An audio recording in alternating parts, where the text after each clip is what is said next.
All right, we are live. Okay.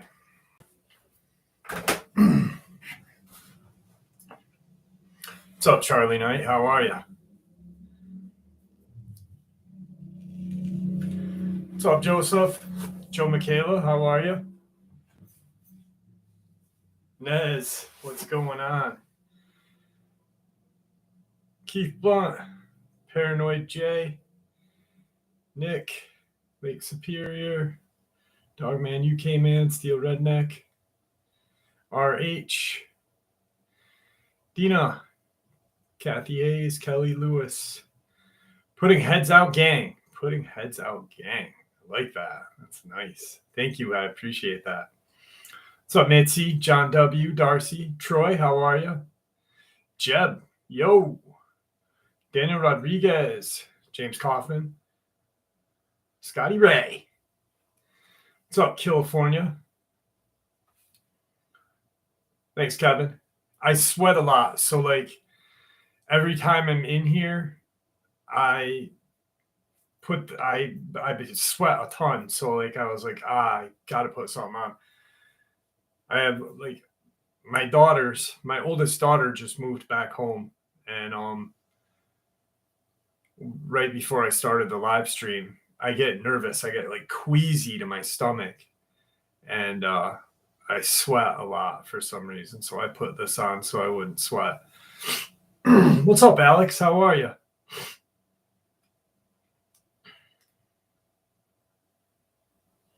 Jeff's riding dirty.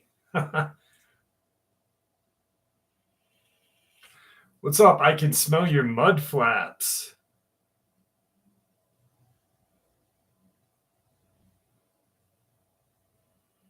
What's up, Robert? How are you? Robert G. Lion Hawk from Victoria, Australia. I did get that message, Joseph. Yes. Pups, how are you? What's up, Chris Chong?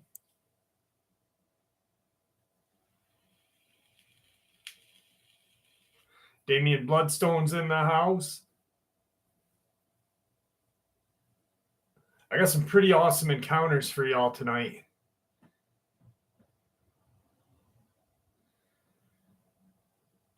Joe, just email me and I'll send that to you, okay?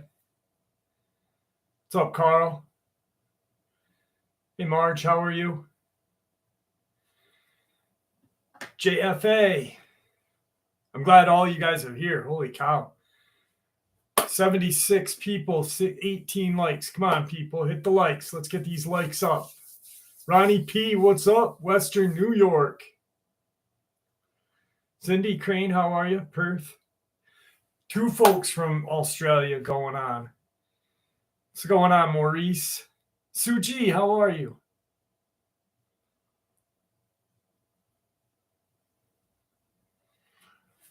Newark, Ohio.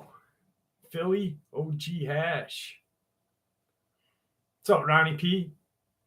I'm happy that you're here as well, Ron. Hey, Donna, how are you? Jared Cooper, how are you? From Miami. Dang.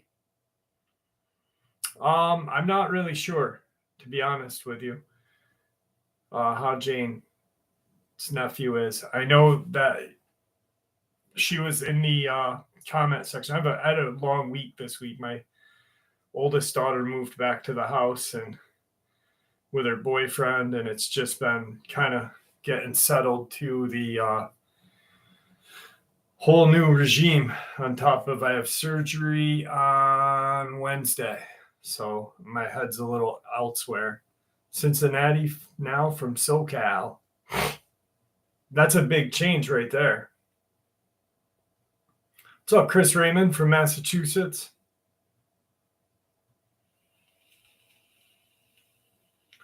That's awesome, Ronnie. That's awesome. Yeah, both my daughters are young, 15 and 18. Thanks, JW. On my leg.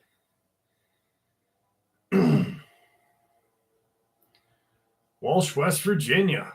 Dang.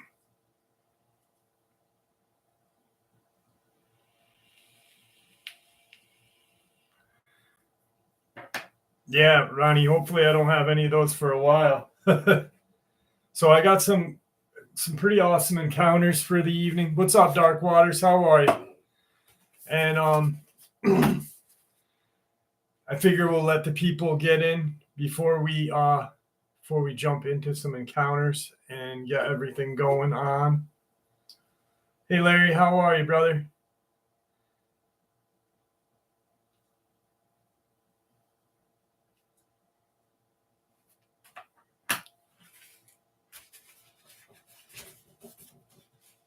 What's up, Chris? Christopher Van Elston. Elston? I think I said that right. Sorry if I didn't. Thank you for joining us.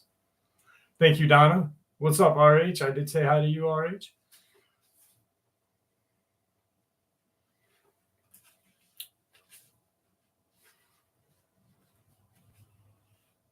What's up, Lucifer Jesus? How are you?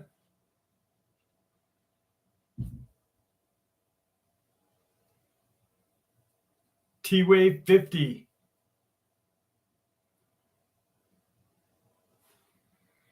Just a leg, something on my leg that I got it taken care of. Nothing too major. I'll probably be home the same day, hopefully.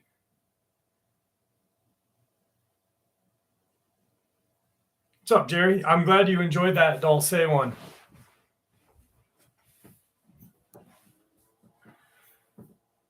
Savage Lunatic, i.e. native.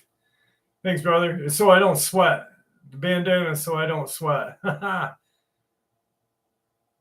was, like I said, like before the live stream starts, I get nervous and I don't know why. What's up, Todd? Hippie girl, how are you?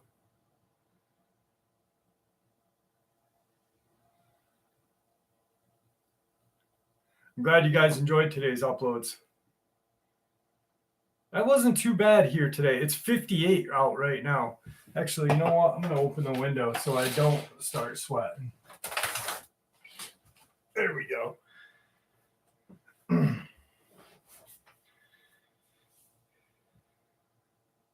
Yeah, I mean, the Dogman experiences and stuff like that. DL, how are you? Are awesome. I love Dogman encounters. I love cryptid encounters. But every once in a while, it's nice to shake it up a little bit with MS. How are you? With a hidden agenda, government hidden agenda, and stuff like that. Did y'all see the dude ride by on his bicycle in the out the window? What's up, Rogurge? Andy Davis, how are you? Yeah, it's cooling off in upstate at least. Jimmy Coffee Chris. That's a great coffee, Chris. I love that. Matthew Price, how are you? Hey, Donna K. Donna K's in Hawaii. Nice. Nick N from BC. A little bit of Arkansas in the house.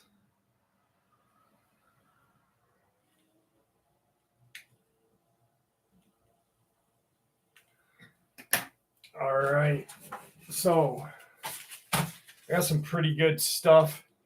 I'm glad you enjoyed that, Jeff. So we've talked about a little bit about like Amish and stuff like that. And,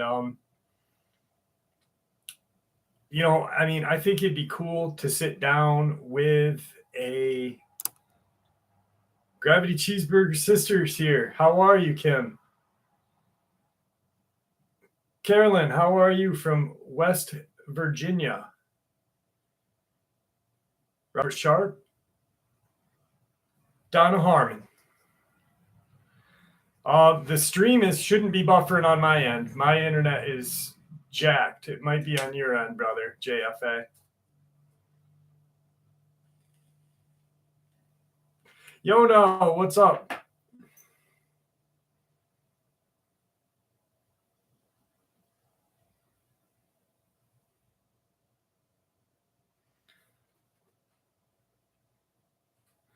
Ooh, that's no good, Andy Davis. That's no good. Oracle Lady, how are you? All right, so we'll start this off with a little bit of Amish little bit of Amish loving. These are older. These are actually like historical accounts. So Eagle Grove, Iowa, October 1903, Cedar Rapids Republican. Tense excitement and fear now prevails in the usual quiet and peaceful neighborhoods surrounding a little church building 6 miles east and north of town, where the sedate and staid Amish farmers and their families are wont to congregate on the Sabbath day for the purpose of attending worship. The cause of this excitement and trembling is a real live ghost. Real live ghost. Just how they wrote back in the day was absolutely insane. Whose favorite haunt and particular station seems to be the immediate vicinity of the little white church, so silent and still on the prairie. The ghost or phantom or spook or hobgoblin or spirit or whatever it may be seems to be of a playful nature and not at all afflicted with suicidal tendencies, as ghosts are often reported to be. This particular nocturnal visitation, so it is reported by stout-hearted men who fear is unknown and who have seen it, is of a tenacious and ethereal nature, about 4 feet in height, squatted and broad, with long, wide arms, pale black eyes, and large as your hand. The ghost was first seen some time ago by a Claren young man who was returning home at the midnight hour, having spent the evening with his sweetheart. Arriving home, he relayed his experience on the following day. Many Clarion people kept watch for it, but never caught a glimpse of the apparition. About a week ago, some good people living in that neighborhood were reported to have seen the ghost. Late Saturday night, 4 of our young men, well equipped with muscle, brawn, and nerve, drove out to investigate the truth of the ghost stories and to prove that it's all imaginings of an affamated mind. They returned, however, thoroughly convinced that the ghost was real. After having driven around the church and out and down the road branches at the church, not having seen or heard anything strange and terrifying, they decided to return and give up the quest. Passing the church, they were startled and horrified to see a thing which appeared to be a shadow crouching low on the church steps. As they approached, it began to move, beckoning with its hands to follow them. They attempted to shoot, but just as the eye caught the head, apparition would disappear. By this time, their hair was standing on end, and precipitation streamed from every pore. Driving around the building, it disappeared under one corner. Hearing a slight sound overhead, they beheld it standing on the church roof, beckoning with its outstretched arms. Enough. It was more than flesh and blood could stand. They drove rapidly from the haunted place, satisfied and glad to get away. Every night since then, many of our brave and reckless youths, and older ones as well, have kept a close watch, determined to solve the mystery. Many scoff and laugh at the 4 who saw the ghost, but they stoutly maintain that they saw it and felt its mysterious influence.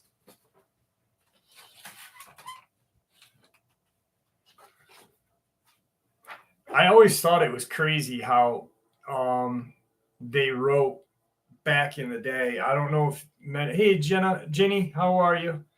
I don't know. Don Combs, how are you? I don't know if you guys, T. Neal, how are you tonight? So when I did I have this old, it's not old, but it's a folder full of old newspaper articles that I collected, ranging from like 1683 all the way up. And actually last time I talked about it, someone scoffed and said there was no newspaper in 1683. And I said, Google it, you'll find out. But about Bigfoot, wild men, a couple dog man, but it never ceases to amaze me how strange the people wrote back then, you know?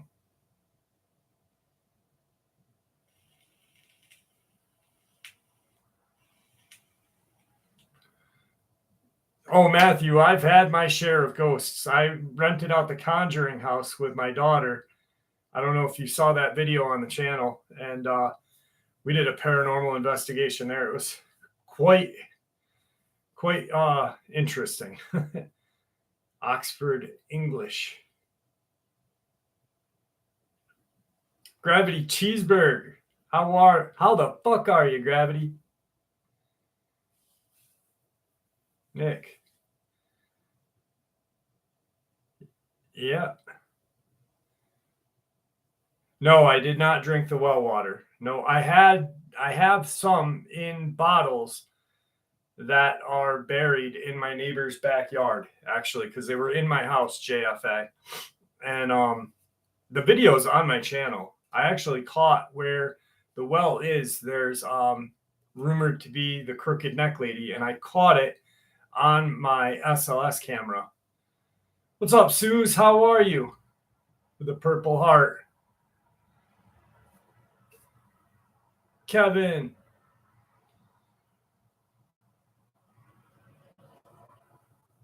Rich, I hope you stay awake with us.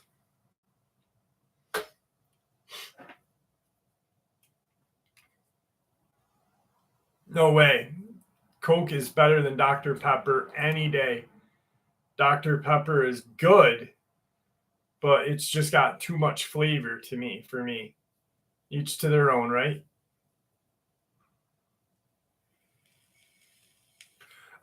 Mega DJC. All SLS cameras, all true SLS cameras are a Xbox Connect attached to a power source and attached to a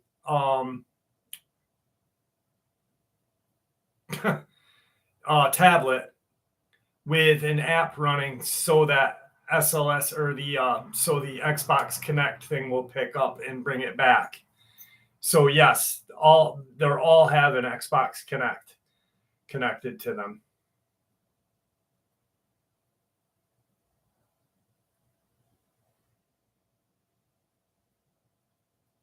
Never been to the windmill yet. I plan on going to the my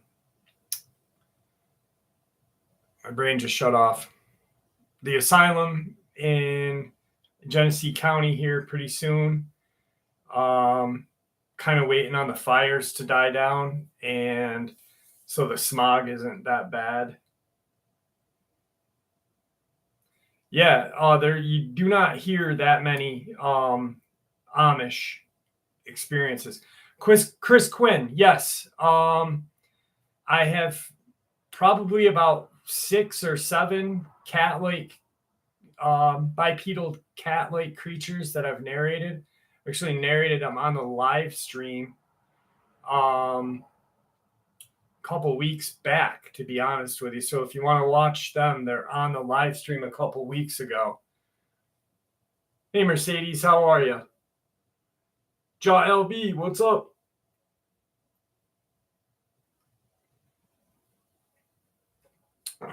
Randy Man, how are you?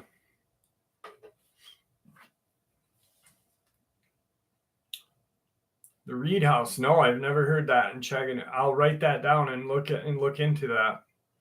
Yeah, the Catman ones are very interesting. They're very interesting. I want to say, Chris, I want to say they were probably, I would go back 3 weeks ago. They're all, I've got a couple from Texas, one from the Mexico-Texas border. Mark, I don't know what you mean by the newest cryptid, because I don't think there's ever been like a new cryptid unless we,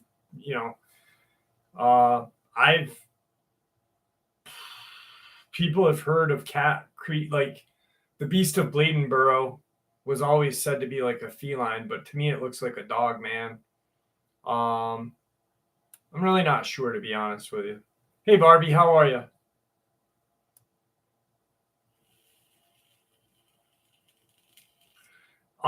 Just bipedal. I don't know if they're like tiger. I've never seen one, so I wouldn't know. Just from based off of what what I've read and shared, they resemble like what you'd pick or what you'd picture as like a bipedal canine, just a bipedal feline. No, I haven't seen the new Walking Dead. I've got to check that out. Yeah, Plum Island. That's like 3 hours south of me.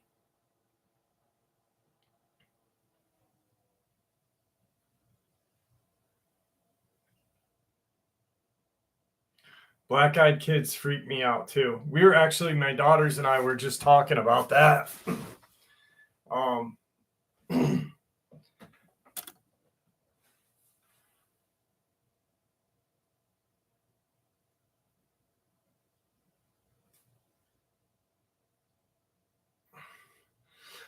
well, I was thinking of the Snellygaster.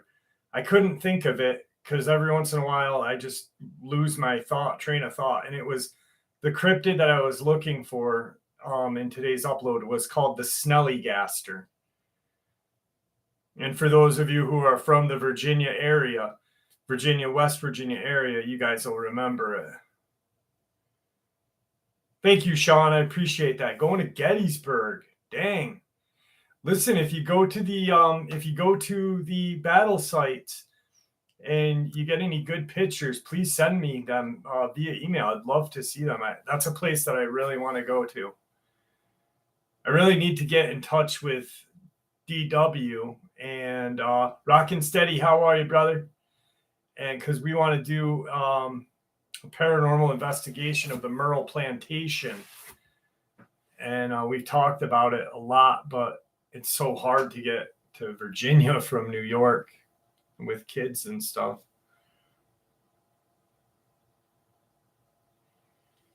Yeah, me too, Barbie. Okay.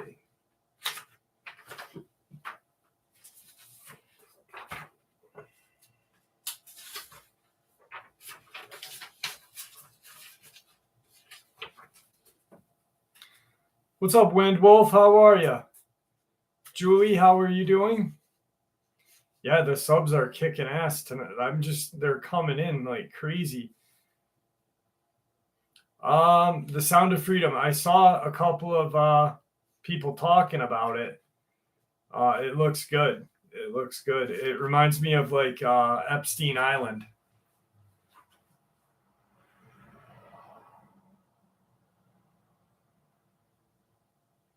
Donna, thank you so much. I appreciate it. I'm glad you love these. Talk about Ratman. Here's hang on. I gotta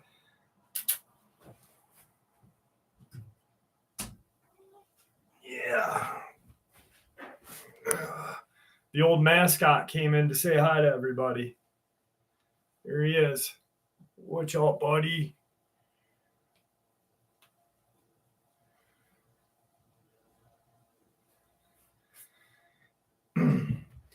What the Epstein, the Sound of Freedom? That's the movie where they rescue the people from the little kids from the island, correct?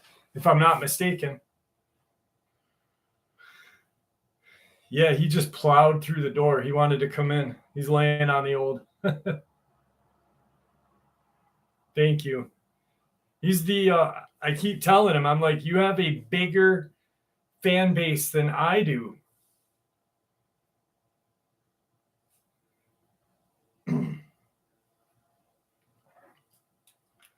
Yeah, he's my best friend in the world.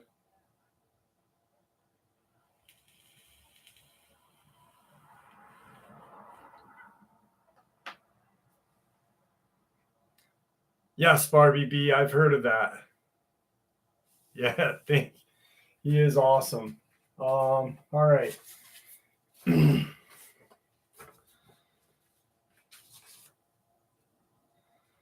Okay, so here we go.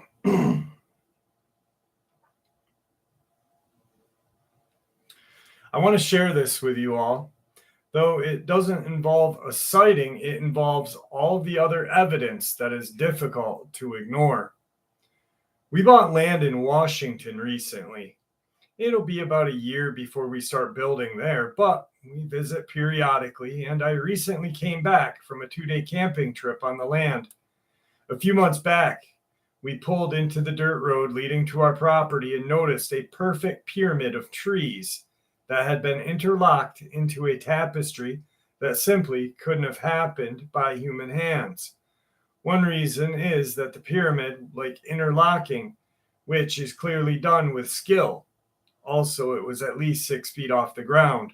We joke that maybe some teenagers could have done it, but I personally really doubt that some kids could climb the trees 6 feet high and successfully bend tree trunks into an interlocking grid that high up.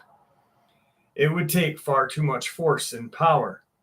I don't even think grown men could get such thick trees to bend in such a fashion. The trunks had to have been at least 8 to 9 inches in diameter, so we are talking a strong tree, not bendable baby limbs.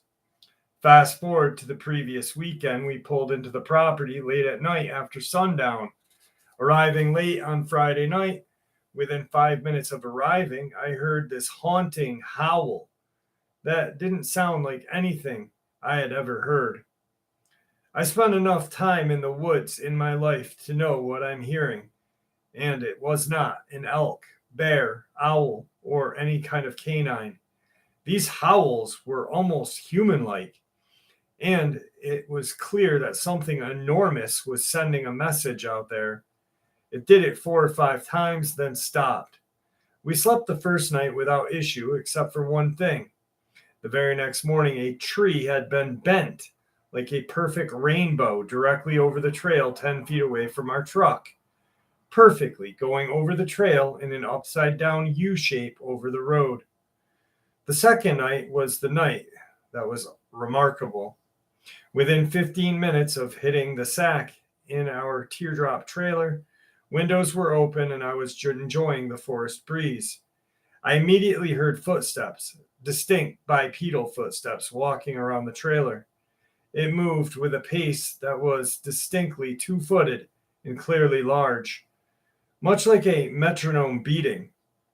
Leaves were all over the ground, which made it easier to hear the pacing footsteps. This went on for at least an hour, then it stopped. I placed my hand in a cup-like position behind my ears to help increase my hearing. I fell asleep for a few hours, then awoke to the same human-like crunching footsteps right outside the trailer. I then heard actual talking from what I believe is a Bigfoot. One might say it was gibberish, but to be honest, it was clear they had an actual language. Somehow I felt that it was a female. The obvious soft vocalization sounded like some sort of affirmation sounding noise. It sounded like words, only the voice was clearly deep / and not the sort of voice a regular human being could make due to the depth of its voice. I'm sure it was not a human pranking us. It spoke softly to another one by using some sort of enunciation, and so this was no longer just the howling, but literally some type of talking. Obviously, it wasn't English, but it was most certainly a human-like vocal tone communicating. Next, I heard the trees begin to bend. If you can imagine a bending noise, sort of like a screeching pushing every 5 seconds. This went on for an hour. Scratch, push, pause, scratch, push, pause. The pattern of pushing and pausing went on for a long time, and it was directly happening right outside of the teardrop trailer. I knew I was going to wake up to more bending activity. For some reason, I wasn't actually scared. I've always been a little psychic when it comes to feeling of intuition of humans or animals around me. Something deep inside of me felt that these beings were loving / kind sort of protectors of the forest. I listened to them as long as I could until I was just too tired to continue listening to their activities outside the trailer and fell asleep again.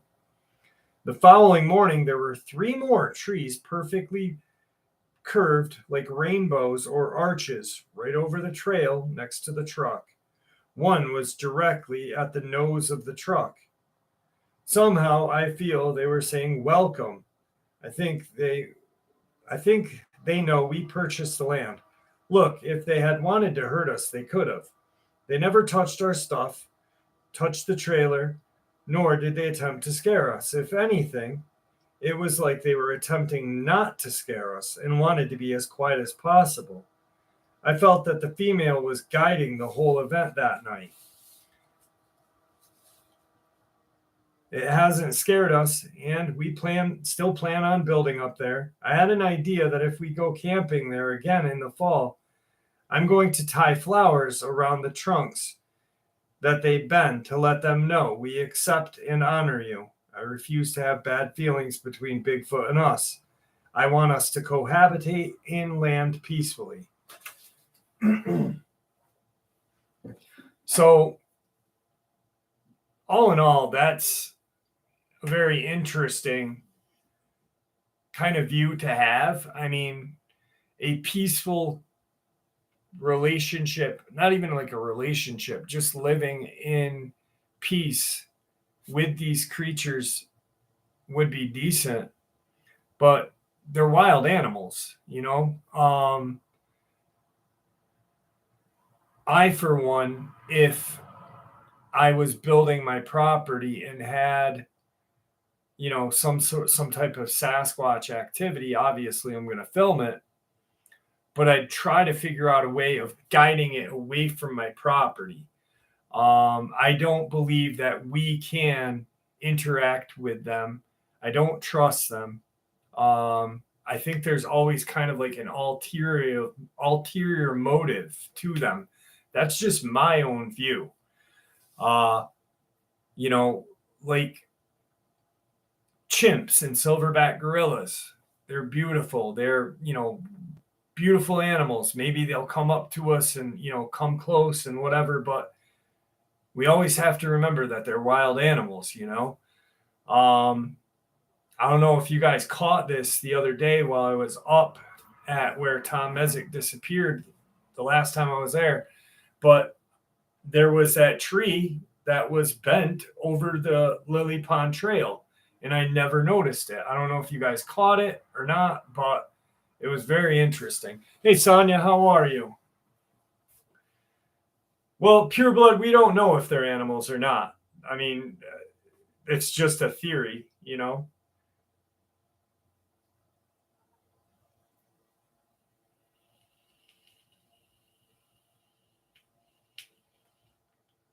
Randy Man, have a great night, brother. Norman Comics. Hey, Jeff, got to ask you, listen to your videos all the time. How did you vet Victor? I'm just curious. I want to hear more about. Victor was vetted by a lot, actually. Luke helped me vet him because Luke asked for help, and he actually helped Luke. I had seen his military tax forms, a whole bunch of other things. Plus, the CIA, I've proven it already. There's really no reason for me to prove it anymore. I have emails from CIA.gov talking about him that I've shared on this channel, and you cannot create a website, you know. No, you're good. You're good, Norman. You're good, brother. Just there was a lot of vetting because I myself didn't. I mean, literally, I was like, okay, when he emailed me the first time, I was like, this guy must think I'm on crack or something, you know? But after he and I met and talked and all this crap went on, and I've shared those emails multiple times with you guys in videos. One is the CIA.gov and then UCIA.gov, which if you type those emails into Google, they'll bring you right to the CIA website, which is crazy. What's up, G. Andrews? How are you? Yeah, whatever, Anonymous.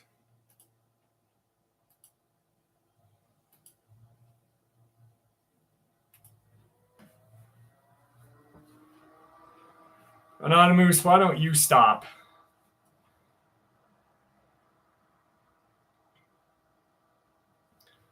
But yeah, I mean, where Tom Mezek disappeared is just it's definitely a strange, very strange place.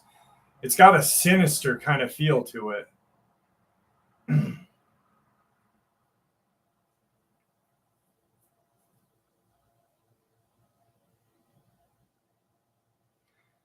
I will, Dogman. You came in.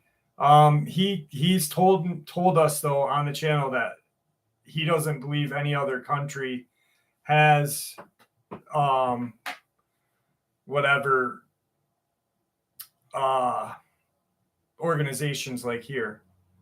Yes, Carl, that's exactly what it was. The DD-214.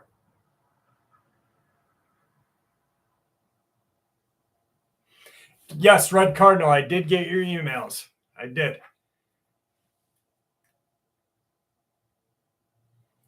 Derek Crowley, what's going on? How are you?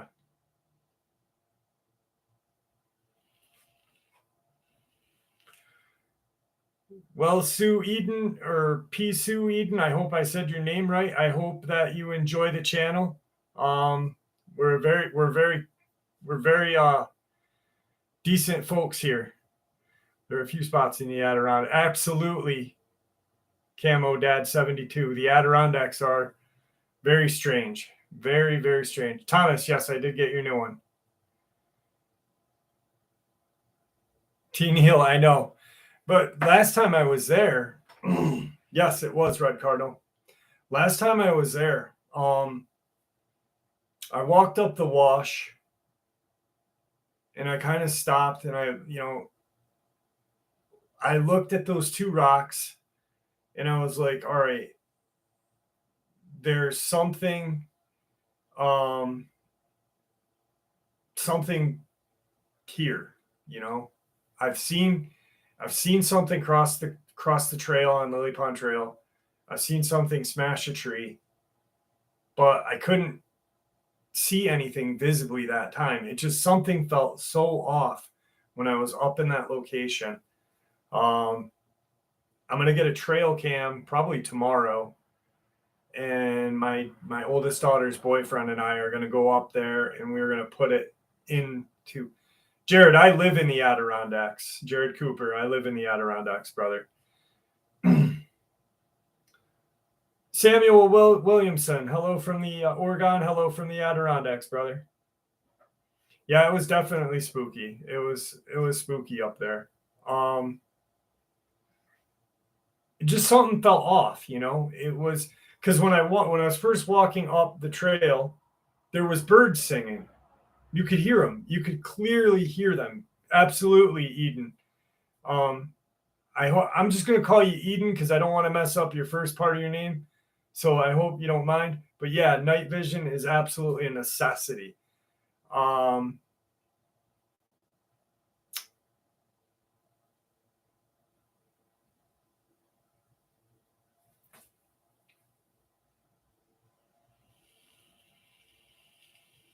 well, there's a guy that video that I have saved on my that is mine that I have saved that is not mine that I own, but mine from someone else that sent it to me. That's not on the internet, but just on my channel with the guy that had the trail cam set up. And something clearly walked up to that trail cam. It was, I think he said it was like 5.5 feet off the ground, and you could hear it sniffing the trail cam. It was just a really strange, strange kind of reaction and interaction with the camera that it was doing. Sorry, I'm trying to read too. I'll be up that way one afternoon soon because I have to mow the grass at the camp. Camo Dad 72, let me know, brother. What's up, Jody Bateman? Christopher. Yeah, the Adirondacks are beautiful. It's a special place. It really is a special place. What's up, Two Way? Russell, how are you from Colorado? I'm glad you're here.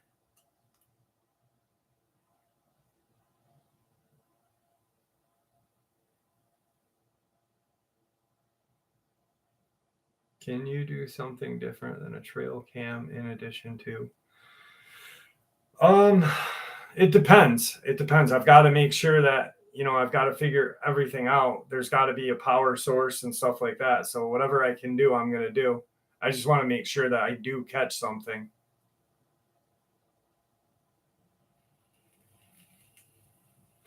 Eden, I plan on wearing gloves. This was not a bear. The video so when I was walking down Lily Pond Trail and I was by that place that I call like a kill zone. It's a perfect place. Like if a creature or wild animal wanted to get you, it would be a perfect place for that. But this thing ran off the mountain. It came down the mountain, running bipedally, hit the trail, and ran down the ravine. I slowed the film down for you all. And then that day that I was up there, when the tree smashed, and I got the tree smashing on video, just the sound of it, because when it happened, I instantly, fear took over and I got the hell out of there as fast as I could.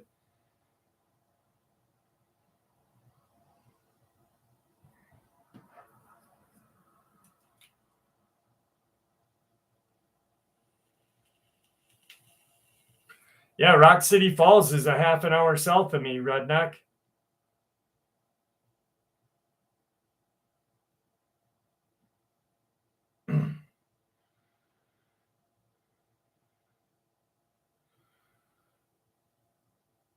Have you heard the story where someone found a baby wolf / human creature in the middle of the road? There's so many of them. It's kind of hard to depict on which one. Yeah, it was loud, Jimmy. You're absolutely right. I do miss Thunderbolt too, Gravity. You're absolutely right there.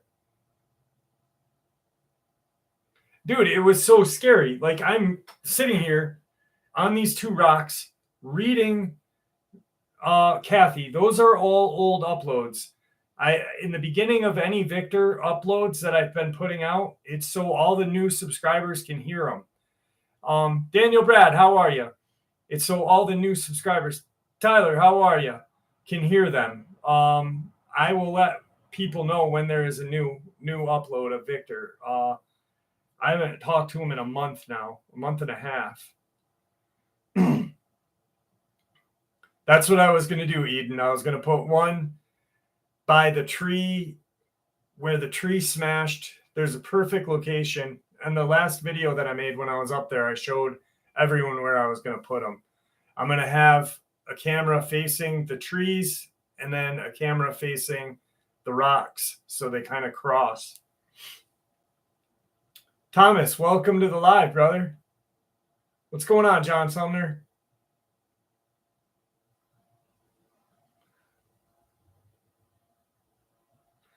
Derek, those are all old uploads. These are all old interviews that I did with him. I had so many new subscribers that came that can't find 97, Jesus. That can't find the old interviews. So I just played them for the newer subscribers so they could hear them, and for you guys to rehear them.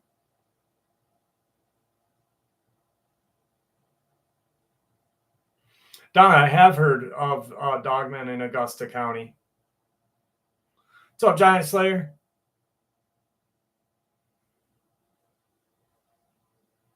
No, you're good, Derek. You're good. You're good.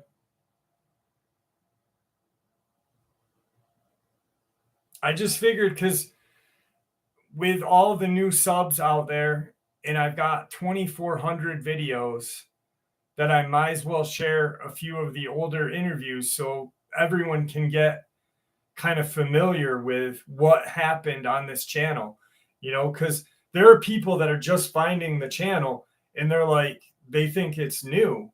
I stayed, for those of you who have been with the channel for a long time, I've been doing the same thing for years. I've been researching for years, sharing encounters, and just having a blast. No, Big Gun, no. They're all older uploads.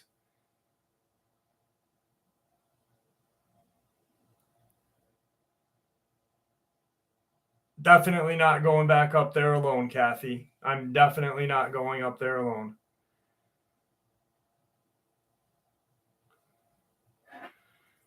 RH, do you have olive oil? What kind of crazy stuff is going on with the olive oil, RH and Andy Davis? You guys getting crazy with the olive oil? Get crazy with the cheese whiz, baby. Absolutely, Kelly. Me too. They were my best times.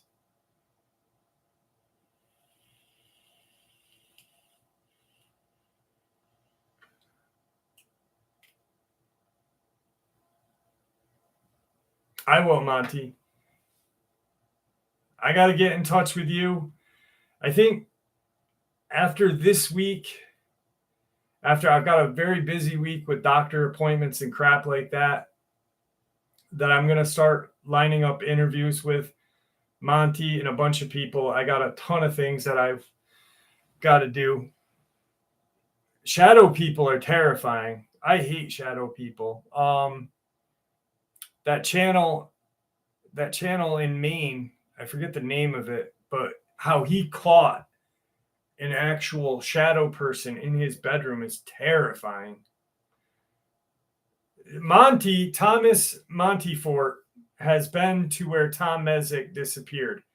And yes, Carmel, Maine. And it is one of the strangest places that I have ever been to. AKA Jeff, I'll tell him straight. I take no BS, my friend. I'm Scottish. Absolutely. Oh, okay. Okay, Andy.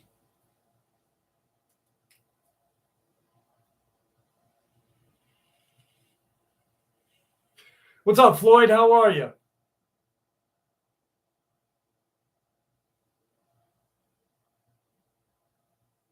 So is there a way to get reports you are reading now? The Dulce stuff, I mean. I can put some more Dulce stuff out if you want. I've got a ton of. There was, and I keep saying this. MJ George, good night. Thank you for joining us. I hate saying this all the time. Do you guys can hear me, can't you?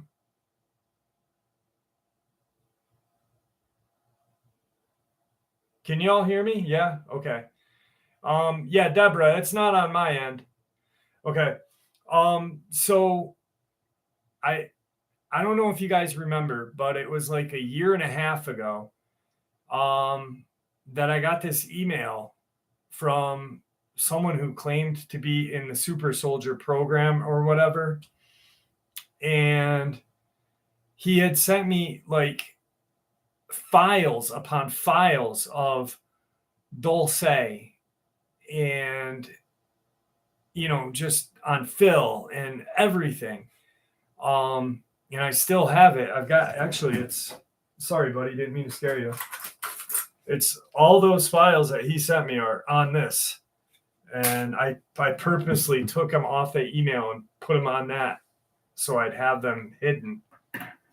I'm going to start narrating them, because like I said in the beginning of this thing, Dogman encounters are awesome. Bigfoot encounters are awesome. But to mix it up with some very strange military behavior, we know that they're involved. I don't think they're all involved. I think like the 1% or the NWO, whatever you want to call them, has their own secret army, and they're doing shit that we can't even fathom. Like I personally believe the crawler, or what people call the rake, creepypasta rake, but what we call the crawler here came from Dulce. I think, this is just my own opinion, I believe that it was created in Nightmare Hall. I believe that I believe that there was some sort of alien crap, and not alien crap, but alien and human manipulation, DNA manipulation, and created this crawler thing for some kind of like guard. Sorry guys, motorcycle going by. Sorry. But that's my own opinion. I truly believe that the crawler was created as like a super soldier for Dulce, for, you know, Nightmare Hall. The olive oil thing is, Andy Davis said the olive oil thing was for anointing. That's what he was talking about. Absolutely. Well, I mean, they could be a worker race, but why would they create a worker race that has claws and, you know, has killed? We've heard encounters of them killing dogmen, and fighting dogmen. So I can smell your mud flaps. I agree with you, brother. I hate that, man. The rake was actually created by the story. The rake, my friend Tobias Wade. I met him when I first started my YouTube channel. He's a writer, and he writes like creepy pastas for other channels and stuff like that. And he asked me if I would narrate his book one time, but I said no because I was kind of nervous about it and stuff. But he created, after watching videos on the crawlers and stuff, he created the rake stories. He wrote them like 12 years ago, probably even, no, like 10 years ago. Centralia, Floyd. Wow, that's awesome. I'd love to go to Centralia. Matthew Price, have a great night, my friend. Thank you for joining us.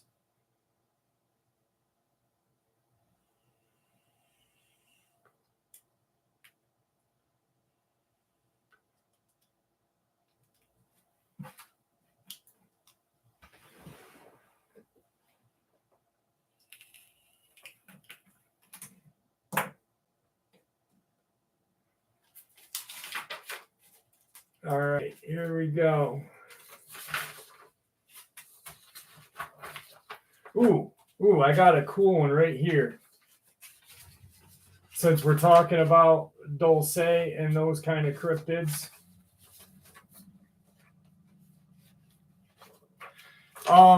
Emmanuel, Robert Sharp is in here. He's the one that raised Rascal. He's in the comment section right now. Rockin' Steady, did I say hi to you? Yes, I did. Hi, Taylor Marshall. How are you? Thank you for coming.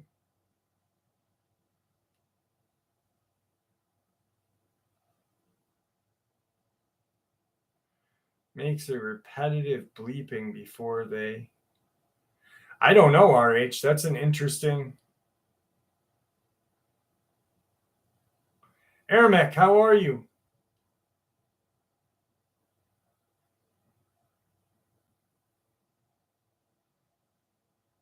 Yeah, Rascal, he's got Robert Sharp was on my channel for about 4 times, I'd say, and shared them. Yes, two-way, I agree. I agree with you. You ever notice, though, Hollywood, two-way just said it, and I've said it a couple different times. Hollywood, I believe, is like a soft disclosure for the government and media thing as well. By making movies like The Descent, Chud, you know, Dog Soldiers. What's up, Dave from Gillette, Wyoming, baby? Is Gillette, Wyoming the place of the Gillette razor, Dave? I just got to ask. Michael M., what's up?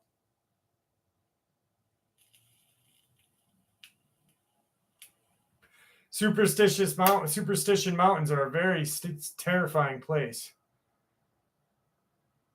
All right, Dave.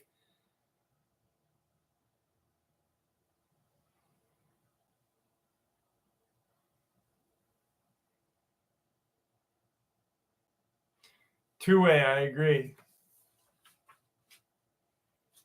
All right, so here we go.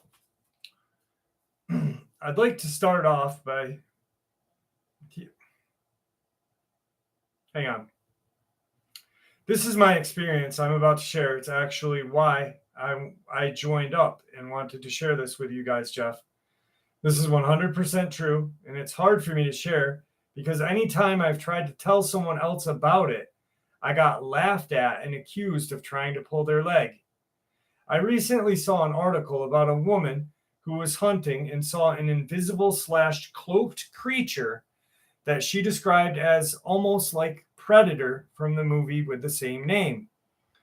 I read her story and saw the picture she took of this predator creature.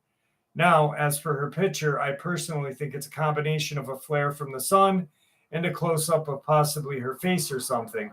I'm not dismissing her story, though. Actually, it sounds like he is. Actually, quite the opposite, since I too have encountered something similar. And this is what prompted me to seek this out. When I was about 5 years old, I was playing by the edge of the woods behind my grandmother's house. I played there often, and my grandma just kept an eye on me from her kitchen or living room because the house had huge windows that faced the woods. She would come out every once in a while to see what I was up to. I was obsessed with digging in the dirt and collecting unusual rocks and arrowheads that littered the land where my grandmother lived. I should mention this is in Midwest Illinois, not far from the Cahokia Mounds. So finding arrowheads was actually not that uncommon. Anyway, that day I remember picking out a spot to dig. I had been out there for quite a while because I remember I had a pretty decent sized hole going on when something caught my eye in the tree that I was next to. I almost don't know how to explain it, but it looked almost like a heat wave coming off of the branch. It was fall. I remember this because I had my pink jacket on and remember thinking that my mom was going to be mad because I had dirt on the bottom of my arms from digging. I also remember there being a lot of leaves on the ground. Anyway, as I'm staring at this heat wave and I realize it has a human shape. So here I am, 5 years old, and wondering why there is an invisible man in the tree. I remember feeling scared but unsure of what to do. Then it started moving and making a faint clicking sound. That is about the time that I decided that I was not supposed to be seeing this, and I hightailed it back to the house. My grandmother saw that I was pretty shaken, and I remember telling her that I had seen an angel. In my 5-year-old mind, I didn't know what else this thing could be. I had never heard of aliens or ghosts or cryptids, so to me, it had to have been an angel. Fast forward till I'm about 12 years old. By this time, the encounter was way out of my mind. I loved watching action and sci-fi movies. My dad rented The Predator. I watched it with him, and the first time you see the Predator invisible cloaked, I about crapped my pants. All the memories from that day digging in the dirt came flooding back.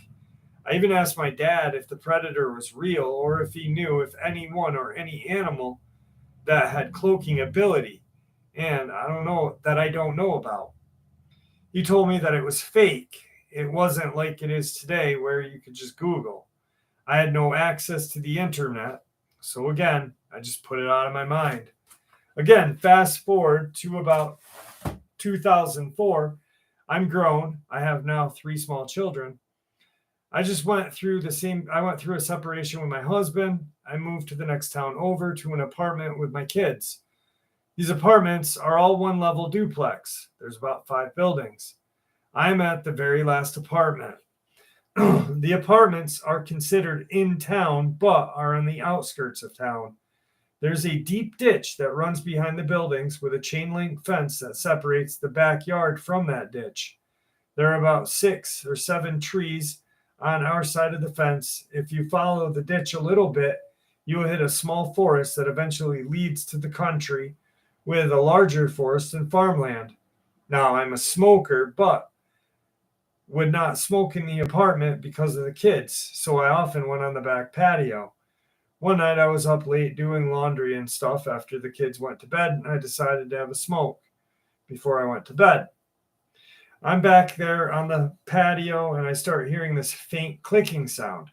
I immediately looked at the ditch because I had seen a groundhog out there a few days before and thought perhaps he was out there again. The yard is faintly lit from the outside light that is by the playground that is to the right of my porch. I didn't turn my porch light on. I normally don't. If I was just going out to have a quick cigarette, I didn't see the groundhog or any movement in the ditch, so I went back to smoking. The faint clicking sound keeps happening, and a slight shift of movement makes me look up into a tree just left of my patio. And there it is, the same invisible creature I had seen when I was 5. It was like a distortion and a human shape. It was crouched down on a branch with its arm holding out onto the trunk of the tree. I couldn't believe it. I was like, is this happening? Has it come to kill me from me seeing it all those years ago? All I could think about was my kids sleeping in the apartment. I ran in the apartment and slammed the door and locked it. I ran to the kids' room to make sure they were okay and the windows were locked. Then I just turned out the lights in the living room and stared out the blinds, trying to catch another glimpse of this thing. I sat there for a good 10 minutes and didn't see a thing. I began to think that I'm just tired and my mind was playing tricks on me. Just as I'm finally talking myself down, my neighbor's dog comes running across the yard and starts barking at the tree at that same branch that I had seen this creature in. That freaked me out because the dog is not a barker.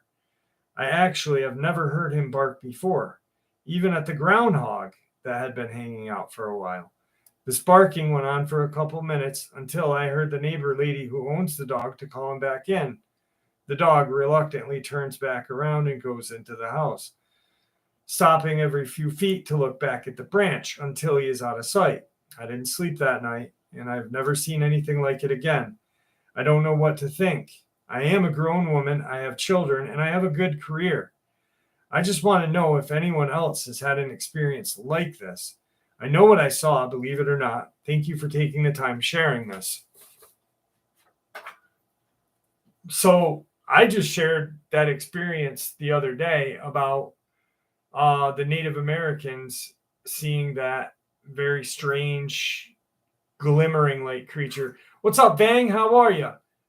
Titanium. Well, thank you, Titanium. I appreciate that. That's very awesome. Who would win in a fight? Dogman or Bigfoot? I would have to put my money on Dogman. Maybe Bigfoot. Depends on the size, to be honest with you. Because if there's a decent sized Bigfoot, I think the Bigfoot would smash the heck right out of a Dogman. But if the Dogman's the same size, I think that would be a pretty decent fight. But all in all, 3 of those crawler-like creatures that were only 5 feet in New Mexico took down a Dogman. So who knows? I'm glad you're here with us, Vang. Thank you. MS, yes, it is very scary. MS, I believe you sent me a letter the other day, correct? If I'm wrong, I apologize, but I think it was you. Thank you. Luz Vega, how are you? I'm glad you made it.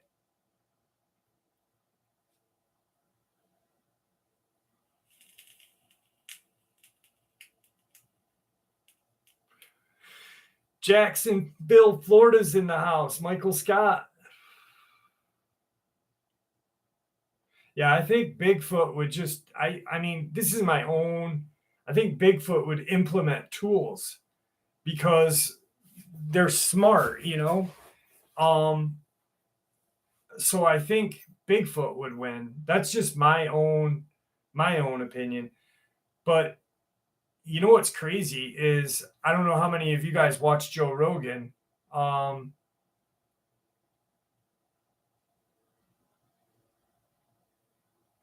I think I shared that on this channel, Gravity. I vaguely recall that experience. But Joe Rogan, when he was talking to Forrest Gallant, is Pups going to bed? Pups, have a great night.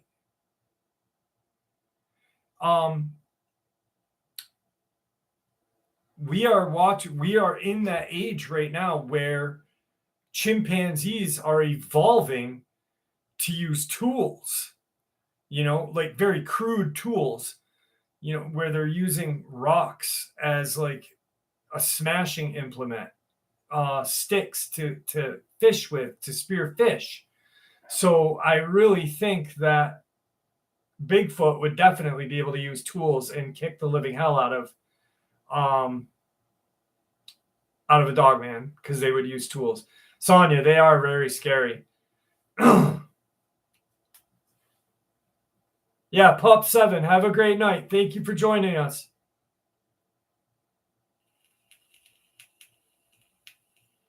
Do you think a werewolf could beat up a dog man? Yes, I do.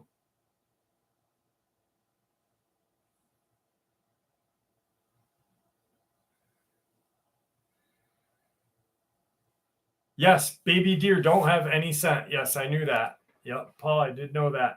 No, I've never saw that. I don't watch Jesse Ventura.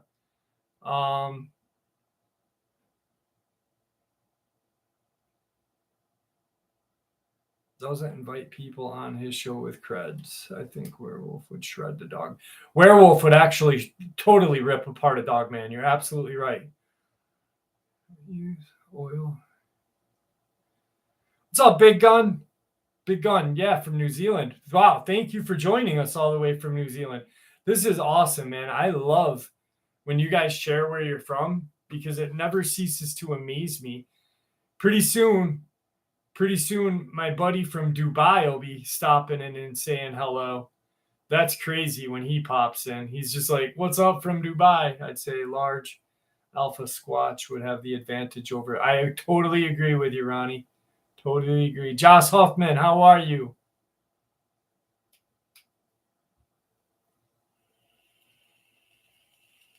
Yeah. I really think Ventura, Jesse, like, this is my own opinion. I think he copies a lot of other podcasters. You know what I mean? He's a pretty cool guy, but I think he copies other podcasters to, because that harp video that Jesse did, that all that information was on a different podcaster's show once. I'm glad you made it safe home, Josh. It's a dangerous job to do, brother.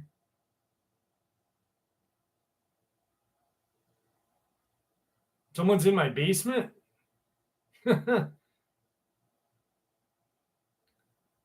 Bradford, Maine. Oh. Andy Davis, be safe. I've been basically handicapped over the last year, going blind, so I am in the pockets right now. Brother, man, Ronnie, you're fine, dude. You're fine. You being here is enough. Thank you for, like, really, thank you. Don't worry about it. Take care of yourself, my friend, to be honest with you. Just you being here, you guys being here.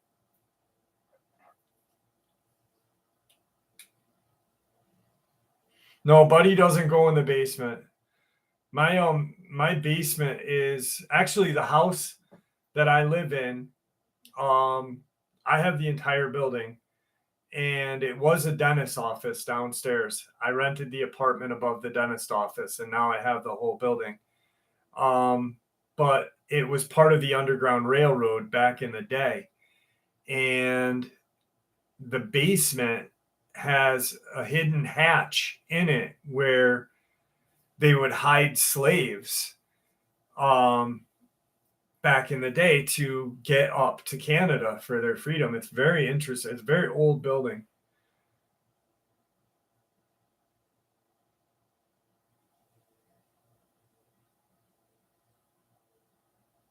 Wait, I missed something. Michael Scott, what weighed 500 pounds? I missed something. I'm sorry. What about reptile humanoid creatures? Do you think they are tough like dogmen? Barry Sun, yes, I think they're tough, but in their different own way. I myself don't believe a reptilian could put up a fight against like a dog man. But you know what? Maybe those creatures that were seen in New Mexico in the Gila National Forest there, maybe they were reptilian. So who knows?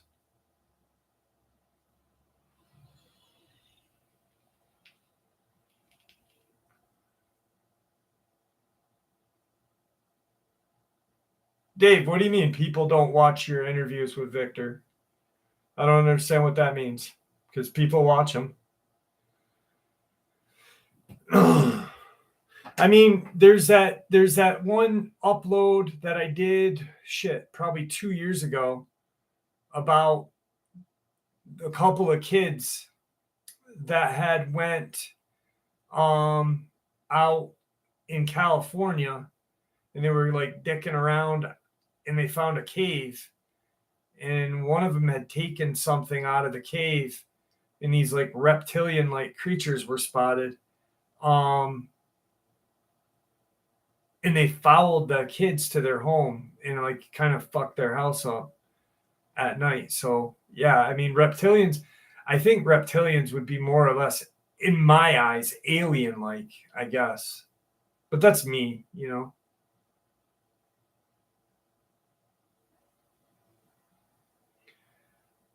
Joseph, yeah.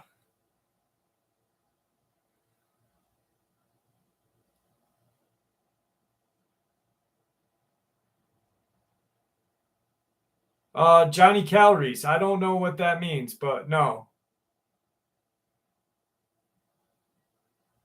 Yes, Dogman, UK man. Hey, Guardian, how are you?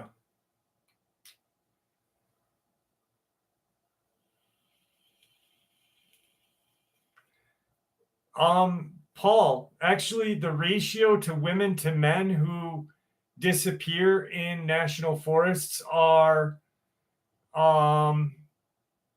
less. More men more men disappear in national forests than women. Jeff, do you buy into the whole giant and dragon are waking up end of times? Um You know, to be honest with you, yeah, I buy into the giants. The dragons, not so much. The Nephilim, yes, just because. Lila, how are you? Just because the fact that we are seeing so many as of late, you know? Exactly, Paul. It's not just Bigfoot. Joe, what kind of meat is that? I was thinking about you actually the other day, Joe, when there's a new show on Hulu about the disappearance of the guitar player from the New York Dolls.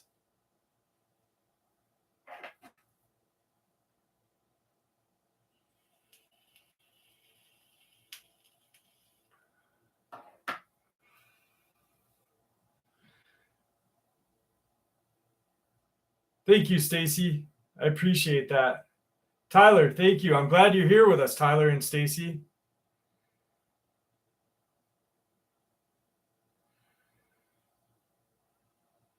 Absolutely, Ronnie.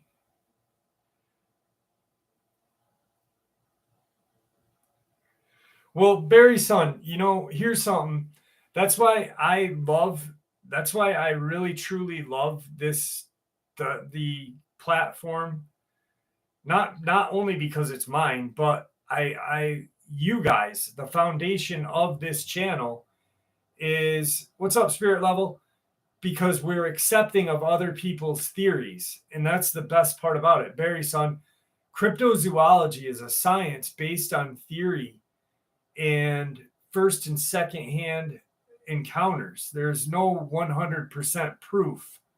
So, oh, now I get you, Dave. Now I get you, brother. Nick Hendricks, I agree. I agree. But it's just theory. And like, let's say you don't agree with somebody's theory. I'm gonna use Dogman, UK Man, and Joe Michaela as an example. Okay.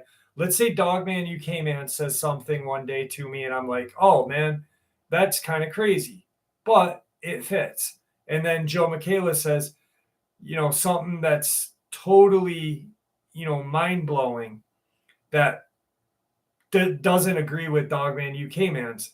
So what I'll do is I'll be like, all right, I'll remember what Dogman UK Man said, and I'll think about what Joe said, and I'll be like, okay, well, does that fit in my puzzle? No. Okay.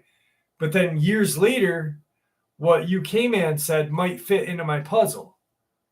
It's kind of hard. It's kind of difficult to explain, but who knows? Yeah, I don't want to run into a 4-foot freaking spider. Andy, I'm glad you're back, brother.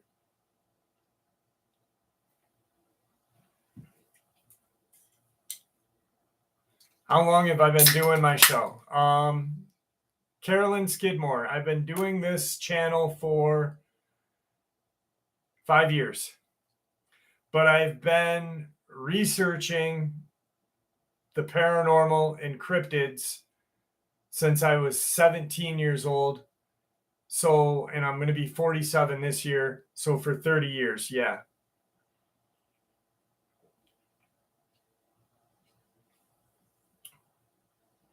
Josh, I'd love to hear your experience from the res, brother. Yes, I am.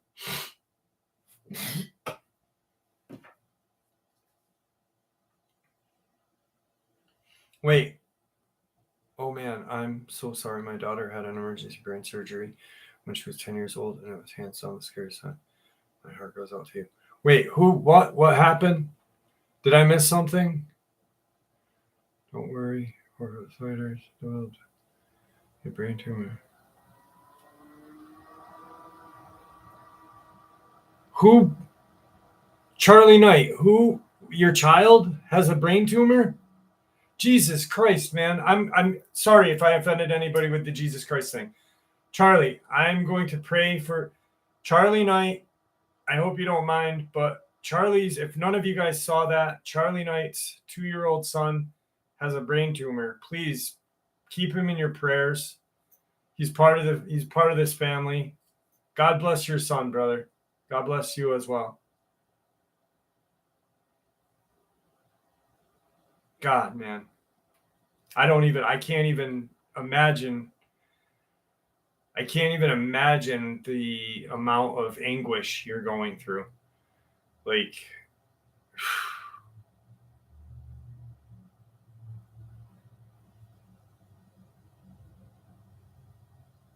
man.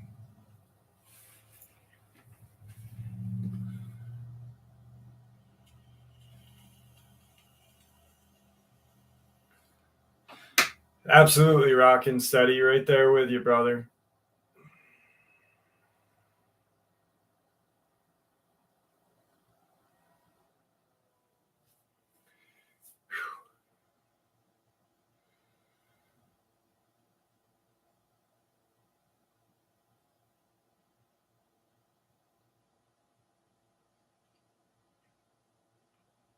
Thank you, Matt King. I appreciate the love.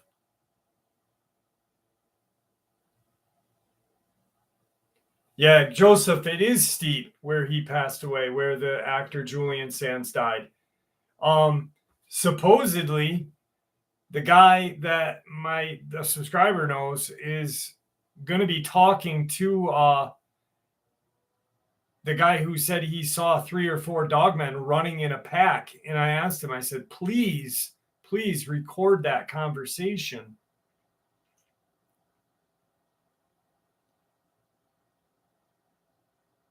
Kevin Stover, be safe on that lake, brother. Stay on that lake until that noise is gone.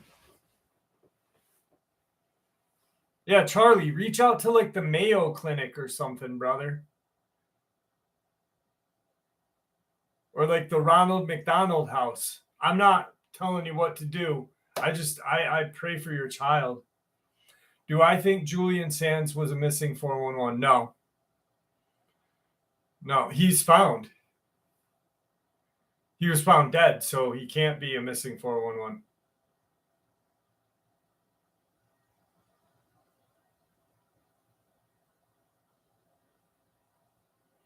Which came first, the dog or the man? No one knows how old Dogman lineage goes back. Russell Black, actually, you're right. You're right, because I've heard people walking hand in hand over the land bridge, that found a weird looking claw, or what looks like a piece of a claw that was oversized and threatened. Interesting paranormal things started happening. I don't know how.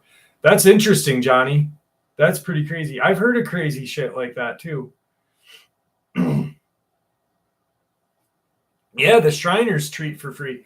I don't think the Ronald McDonald House does, though. Tyler, I don't know him, so I don't have any thoughts, my friend, on that. I don't watch other channels, and I don't talk to other researchers, because what I research, because I don't want my brain to get jaded with other people's stuff, So I mean, the only friend that I have that is in this like YouTube research community would be Dark Waters. That's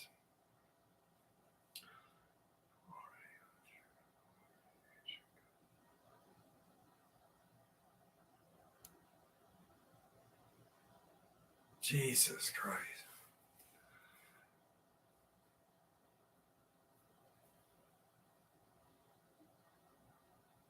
Yeah, Andy Davis, you're right. You're right.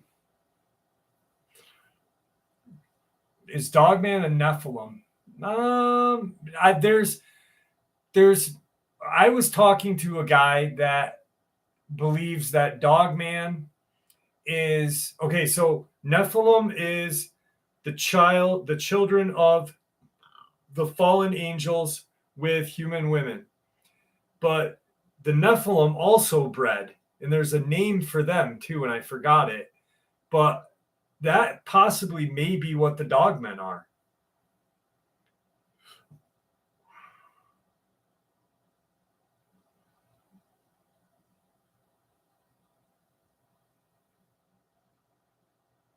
What's up, Caden? How are you?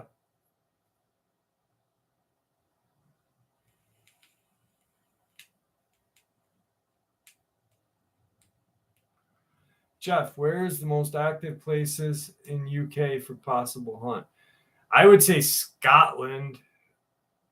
Myself.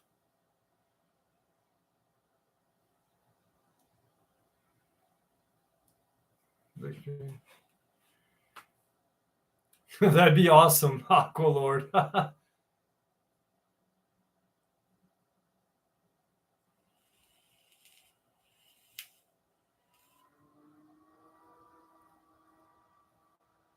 Jim, welcome. Glad you're here, brother. Jeff, although rare, aren't there a few cases?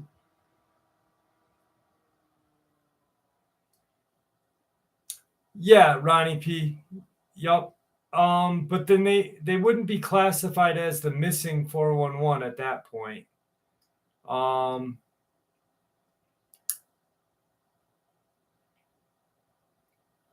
As Politis, what David Politis, how he created that missing 411 thing, which is truly an amazing attribute to the community.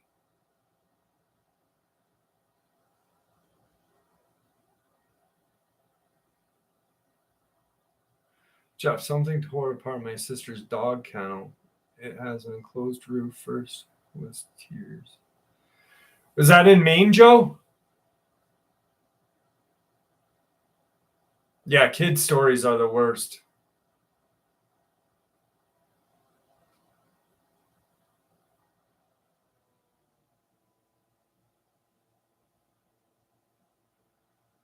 That's crazy.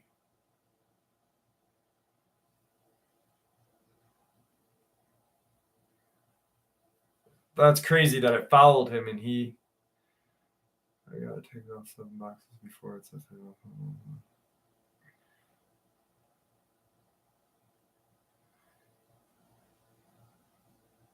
Just something I've been theorizing, possibly only people can see cryptids like ghosts. Paranormal experience. Yeah, that's pretty good, Jared. That's a good idea. Have been theorizing it's possible that only some people can see cryptids. That makes a lot of sense. I think that I personally think that people, and I think people with and I said it a couple days ago, and I don't want people to get like bent because I talk about it, but I think that people who have had addiction and mental illnesses, whether it be depression or anything, and as you guys know, I'm a recovering addict, 7 years sober. I think that we have some sort of reason that we see, because I swear to God that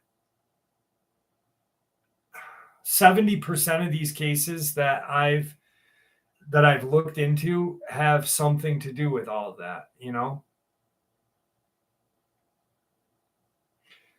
Awesome, Ronnie P. Congratulations. 14 months is an accomplishment, man. The first year is the hardest.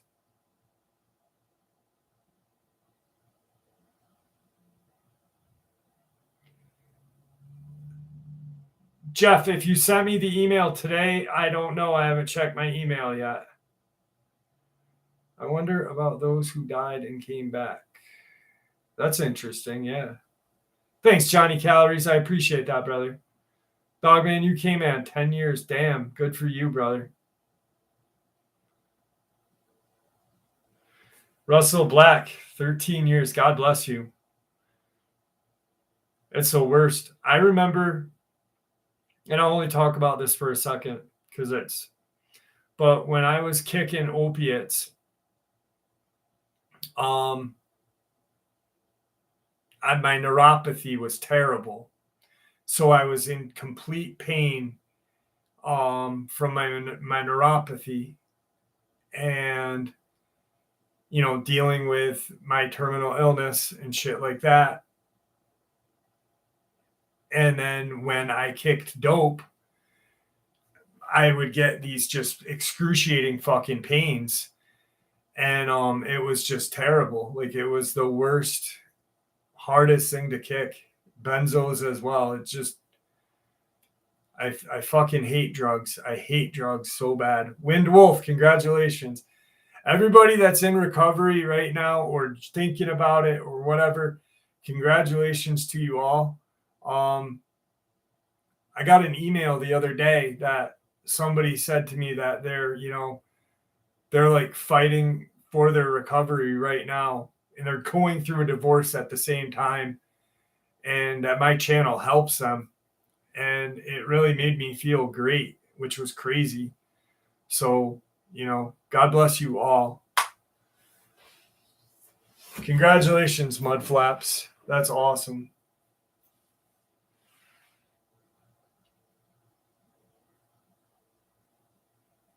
That's right, Russell. That's right.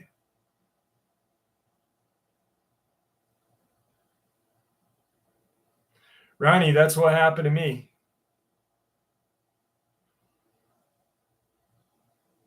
Gravity, that's no joke. Yeah, why did Victor say vampires were fake and just people shaving?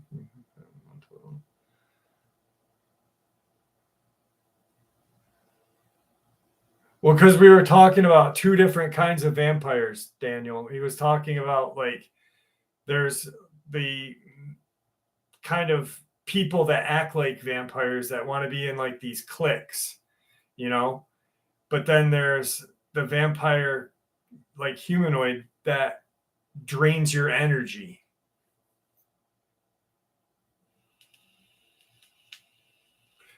Caden, no Thunderbolt still. No Thunderbolt still.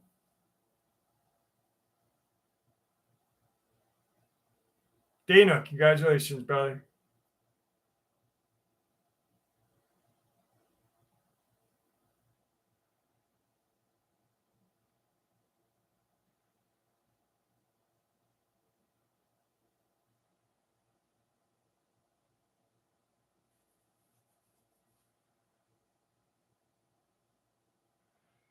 Going home. Going home. That might be something that, damn. I'm on that program as well. I'm on the Suboxone program as well. And I asked my doctor when I should get off of it, but he also prescribed it to me for pain management. That's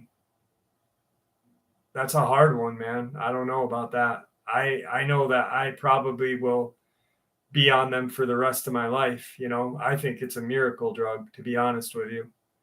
It's changed my whole perspective on things and my whole life.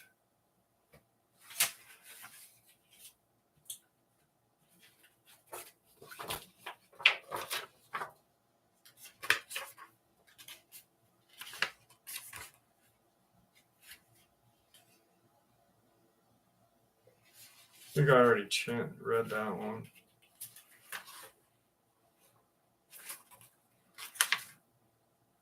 All right, here we go.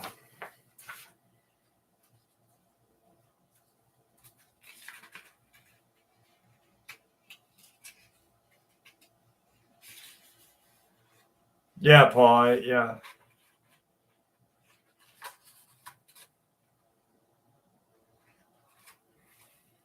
I'll look into that, Norman.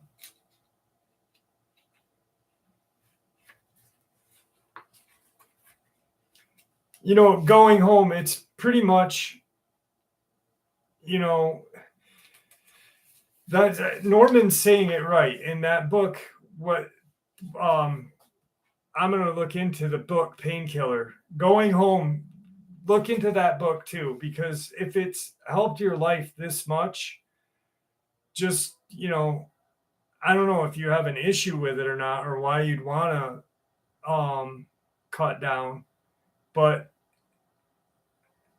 I don't know. I'm not an expert. I just know that I myself will be on it until I probably pass away. So, but if you decide that you want to taper, I wish you the best of luck, my friend.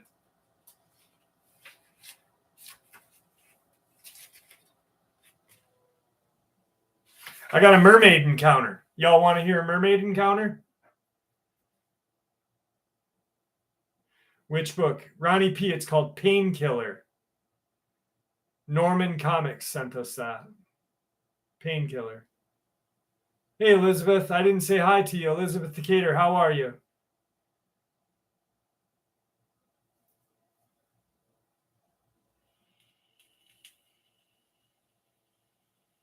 All right, here we go, kids.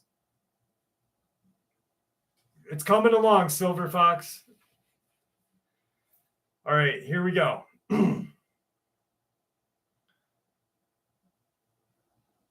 Fuck, I already read this one. Did I? I think I already read this one. I'm going to read it again. If I read it again, you guys can kick me in the balls. I did read it. I was with two of my friends this night when it happened. I was driving home because I was the only one who didn't drink at the party we attended that evening. We were on the road when a friend, Alex, felt sick, so I decided to park the car for a few minutes on the side of the road and wait for him to feel better. I remember it was a clear night because the full moon, high in the sky, the landscape was beautiful. The beach was close to the road, and I could perfectly see it. To dark gray sand, the bright sea, and a big boulder in the middle, not too far from shore. But something strange was on it, and as I got closer, at first I was startled because who in their right mind would sleep on a boulder half immersed in cold water in winter at 3 a.m? This is where things got weird. This thing looked like a woman at first, but instead of legs, it had a long tail covered in scales with what looked like a shark fin on her back. Her skin was gray, but with the night, so everything else was too. She seemed asleep with her head resting on her forearms. In a panic, I shouted to my other friend Mira to put the headlights on because I wanted to see it better.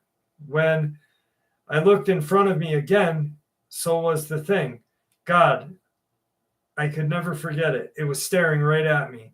Her bottom half lying on the boulder while she was standing on her webbed hands, ending in big claws.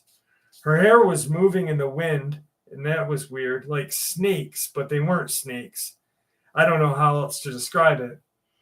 It had two large white eyes with no pupils or eyebrows. Instead of a nose, it had 6 slits on both sides of her face. I was so frightened by her eyes staring at me, I couldn't move a single bone in my body. Then I heard my friend run to me. Before they arrived, the creature turned and disappeared into the sea with a loud splash and the waves all around. Just like that, she was gone. All this happened in seconds, but it was an eternity to me. My friends didn't see anything, and I was too shocked to tell them. To this day, they still don't know what happened to me. And I didn't tell anyone either. Nobody would have believed me, and I can't blame them. If this would have happened to somebody else, I wouldn't have believed them either. And frankly, I don't want to be called crazy. Sometimes I wonder if indeed I'm not crazy, but then one day, several months after that night, I saw on TV that a diver was scared to death in the same area. I remember that. Doctors said he must have seen something very scary. I don't think it was a coincidence. Now I know I seen a real-life mermaid, and they are not pretty like Hollywood wants us to believe. I don't know if this was good or not, but it was scary. Humans are scared of the unknown, and this proved to be true. Since then, I'm scared of swimming. I also live on an island, so of course the sea is all around me. I'm still scared, and I do not want to see that creature again. I've never returned to that beach because I know what's out there. Do you guys remember the old video that was on YouTube? And it was mermaids sitting on like a rock by like a dock, I believe. And they were really like very strange looking.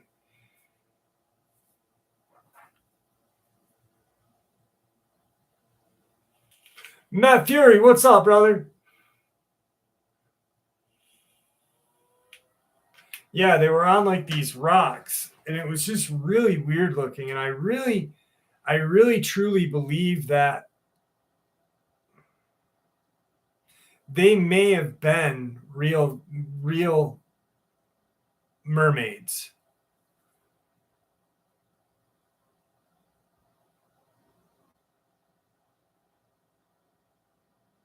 Pearl Green, thank you so much. I truly thank you. I bless you. Thank you. I often wonder, siren, mermaid, I think it's just the same creature with different name.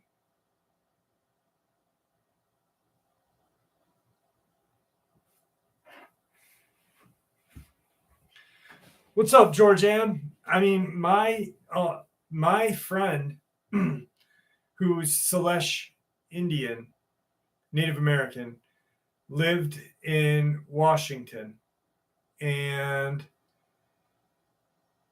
he had a very strange aquatic cryptid experience. They were by so his family, his family owns a home, and there's like a rock wall and then a rock beach. It's not a beach, it's just the ocean. And they had a campfire going on this by the cliff. It's probably like 10 feet, like a 10-foot cliff. So backyard is straight, and then this small cliff, and then like this rocky beach, but it's not a beach. You wouldn't lay there and get a tan. So they were having a campfire like right here. Josh Hoffman, thank you so much. And they were all hanging out. There was a shed by where they were all standing. Everyone ended up going back to the house, and my buddy Zach stayed there. And something got thrown at the shed, and he looked around for like family members, and no one was around. So he kind of looked down by the beach, the rock beach, and nothing was there. But as he was looking down, his periphery, where the shed was, something ran past that shed, down that little cliff, and into the ocean.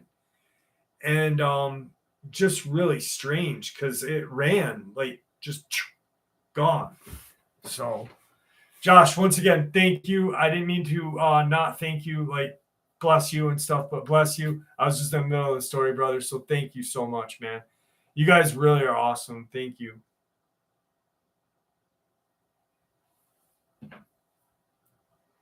I wonder if you'd get in trouble. I wonder if you would get in trouble for cooking a mermaid. Do you think you'd get like, because if you like shoot a Bigfoot, you're fucked. Especially in New York, you're just done. They'll probably fry you in New York if you kill a Bigfoot. Killer whale attack a moose? No, but that's scary.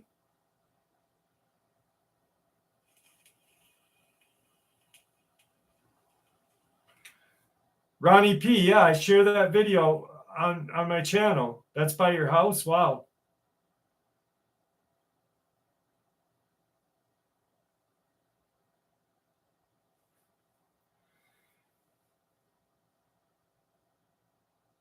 Where are the fossils? There's fossils of dire wolves and there's other fossils of stuff.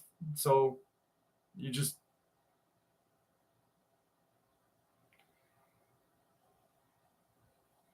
yeah, the whale that was in the Amazon, that was crazy.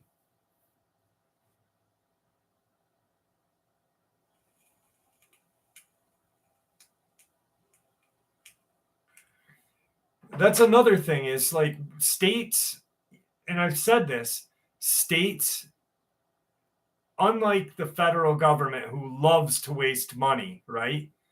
States love or federal government loves wasting money, but states don't. So why are they on the books? Why are these laws on the books? Like in New York, no hunting Bigfoot. California, I think. Who else said in their state? Washington. Yeah, they're on the books, fun boy. They're on the books. And like Andy Davis said, and a few other people, they're in the Smithsonian. Most of the fossils are hidden in the Smithsonian.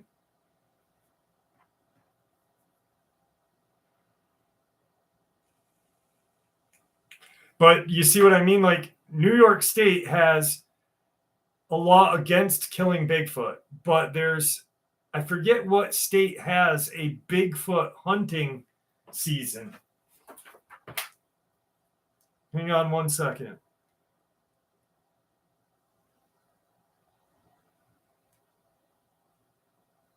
What state has a Bigfoot hunting season? According to NPR, Oklahoma state lawmaker introduced Oklahoma hunting season bill. The measure would require Oklahoma has a Bigfoot hunting season. So why would states waste the money to put these things on the books if these creatures didn't exist? Yes, fun boy, yes. In the early 80s, I saw an ugly bald male mermaid as my cousins lie in Milford, Connecticut. Damn, Pammy, that's scary as shit.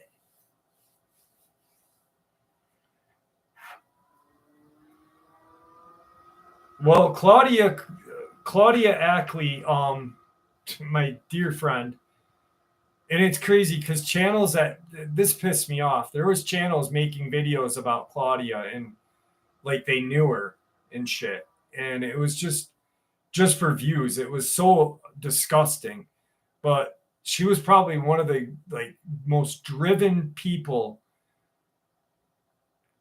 for this fight, and that's why I'm going to continue her fight, but in New York. She had to stop because she kept getting sick.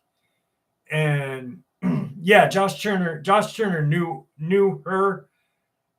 Like I knew Claudia very well, so I knew who she liked and who she didn't like. And it's not up to me to tell you who she liked and who she didn't like, but She was a great person.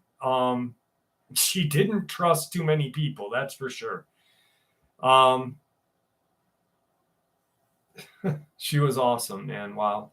I got to speak to Josh Gates on the phone because of her. She did a 3-way telephone call with me and Josh Gates one night, and it was probably the coolest phone call I ever had.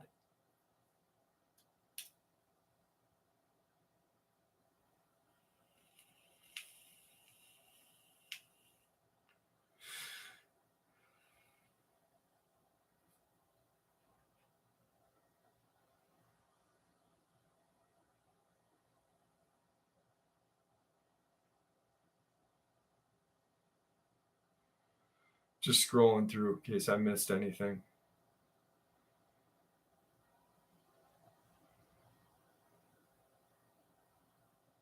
Yes, Ronnie P. That Josh Gates.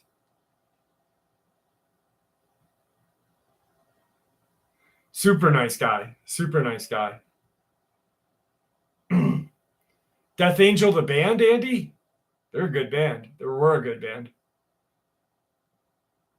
Thank you, Adam Hernandez. I appreciate that, brother. I really do. Tell us. We won't tell anybody. Yeah, but those people might be watching.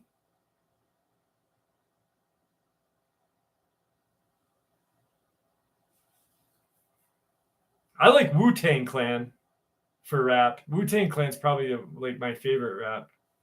Other than that, nah.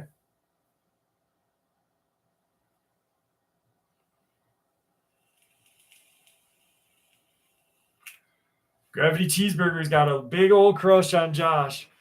Mermaid info. I just did a mermaid experience just a few minutes ago, fun boy.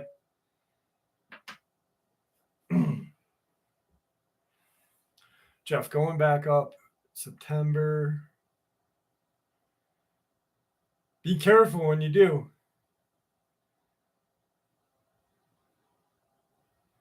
Definitely, Andy Davis.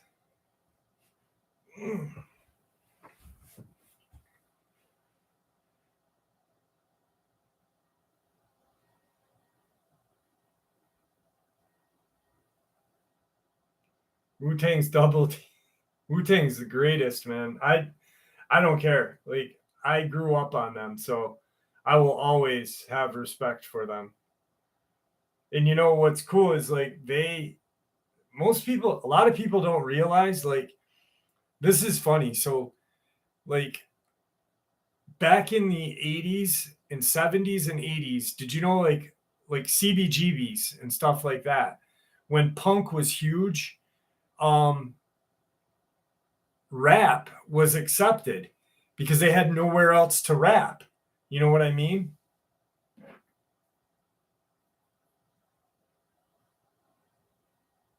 Let's hear it, Josh.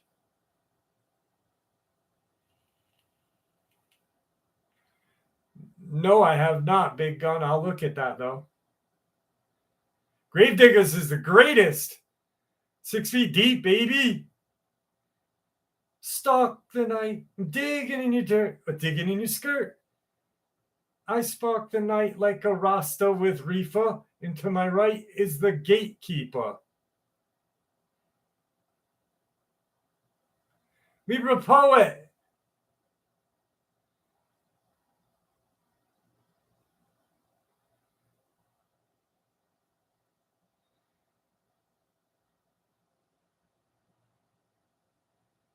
How are you, dear?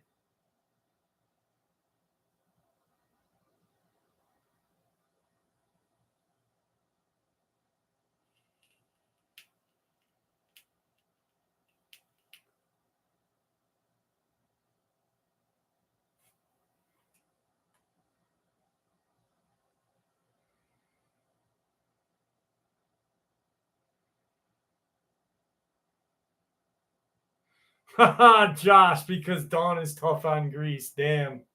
That is definitely a dad joke, brother.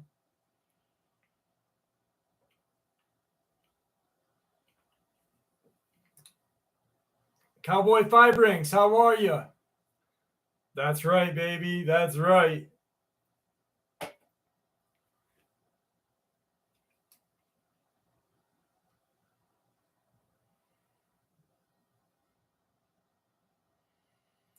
Everlast does play Whitey Blue, or Whitey Ford sings the blues.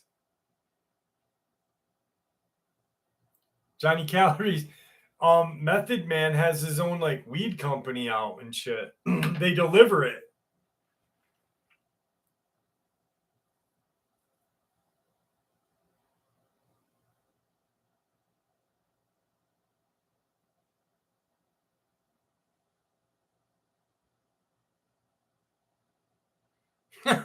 Libra, you.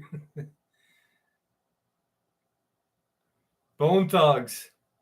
It's the first of the month. That song is so funny. Maybe that's what crawlers do, is lay eggs. Maybe. Damn, I never thought about that, Nick Hendricks. The Genius is probably one of the greatest rappers ever. Genius just NWA is great too. Holy shit. Eazy-E.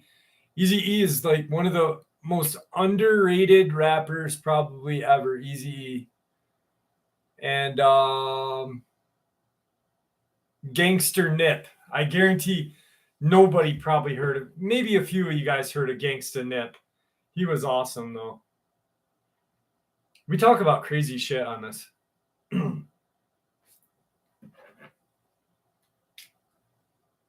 Tech Nine, yep. Any of you guys ever heard of Gangsta Nip from the Fifth Ward Boys?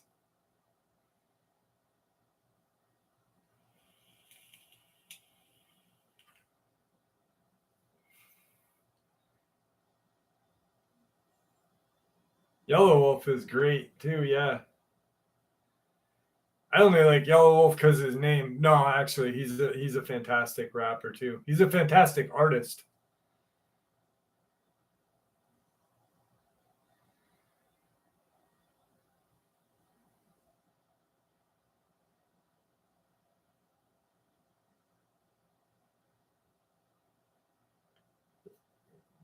I agree, Colin. Colin Rothmeyer, I agree.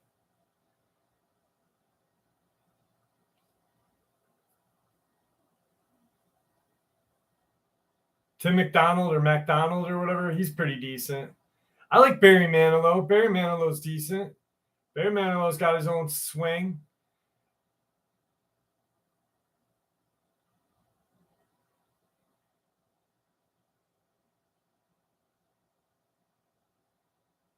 Julie, have a great night. Thank you for joining us. My daughter's 18, right? And she just went and saw Tears for Fears. I can't believe that. She went and saw Tears for Fears. I was like, damn.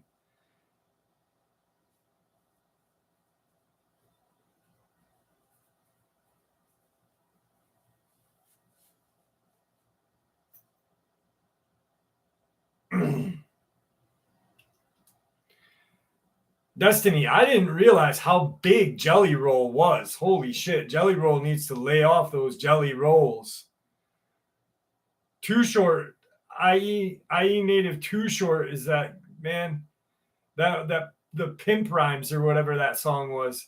I was singing that shit in 6th grade. I think I got in trouble by the principal one time. Suji, have a good night.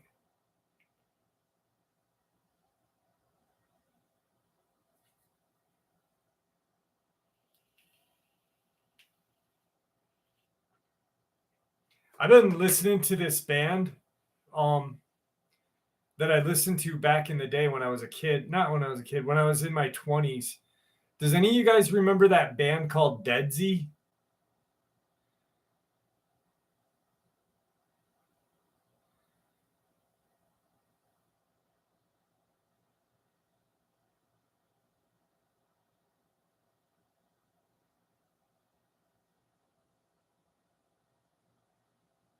Casey Kasem, yep.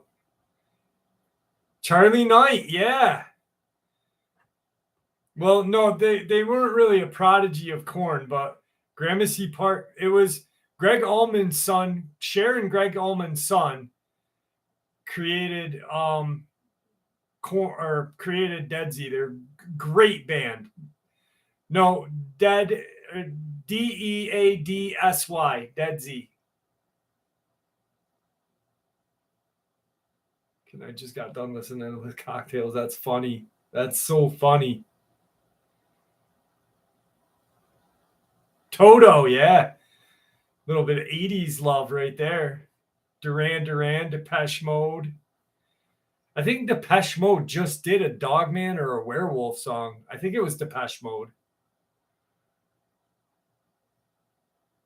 No, RFK Jr. is too much of a, yeah. I don't know. He's kind of fucking crazy for me. I don't vote. I mean, I'm a Republican, but I vote for who I think is best for our country. And Robert Kennedy Jr. did a lot for New York and a lot for the Hudson River, but I don't know if I'd trust him running our country.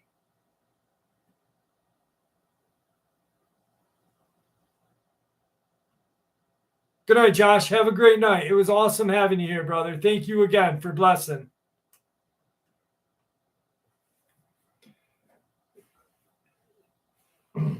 Yeah. Desert Fairy Chick, yes.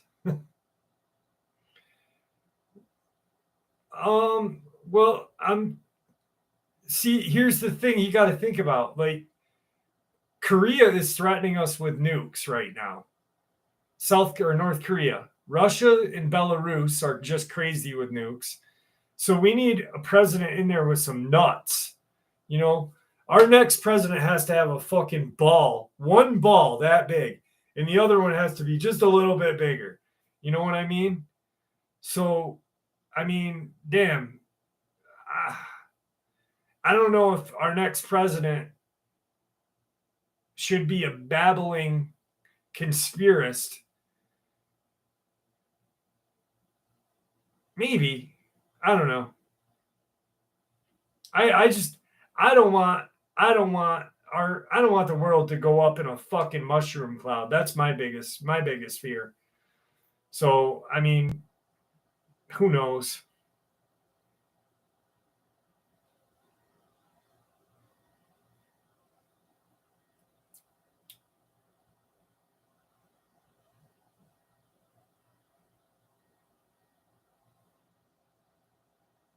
I think if we're gonna have somebody, we should probably I don't know. Dogman balls, absolutely. Big old fucking swinging dogman nuts.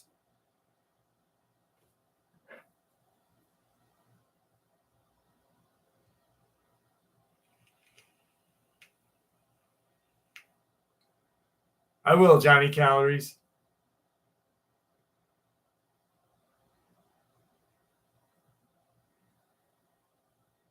I mean, RFK, I liked him. I listened to him on Rogan, and I was blown away with what he said on Rogan, but I don't know.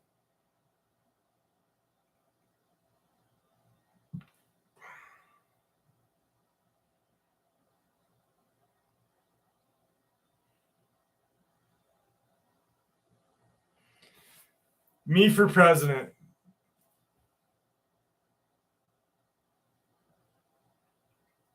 Actually, Dark Waters for president, and I'll be his VP. There we go. That's your next presidential candidates.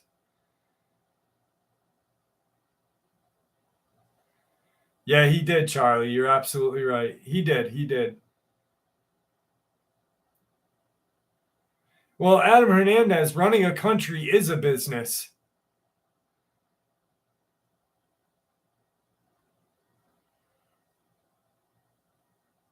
RH.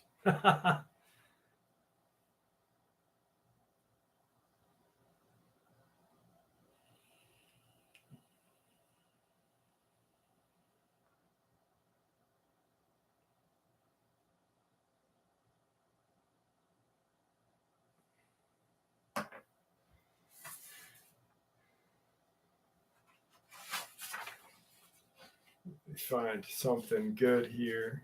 Find something good for y'all. Ooh, ooh, ooh. T. Neal, yes. Nino, you sexy MFer, how are ya? Nikola Tesla, I didn't know if I said hi to you, Nikola, but hi, how are you? If I ignored you by accident, I apologize. Nino, you sexy MFer.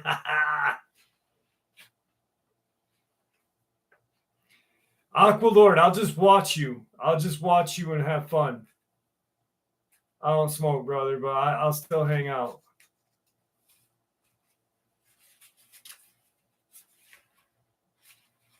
All right, here we go. This one, I thought of you guys. I thought of you guys when I read this. I read this last night to myself, and I was like, damn, I've got to share this with you guys. And so here we go. Paranormal experiences on my ranch. I swear on my family that this is true. So my grandfather has this ranch 25 miles east of Payson, Arizona. For those in Arizona, it's between Hagler Creek and the 260. It's very secluded, but the land is good for grazing. I spend a lot of time running Jersey cattle on the range. Every night, one of us rides out to check on the cattle field. Oh, I shared this last week with you guys. Fuck. Why did I not remember this and I just remembered it now? What the fuck is wrong with my head?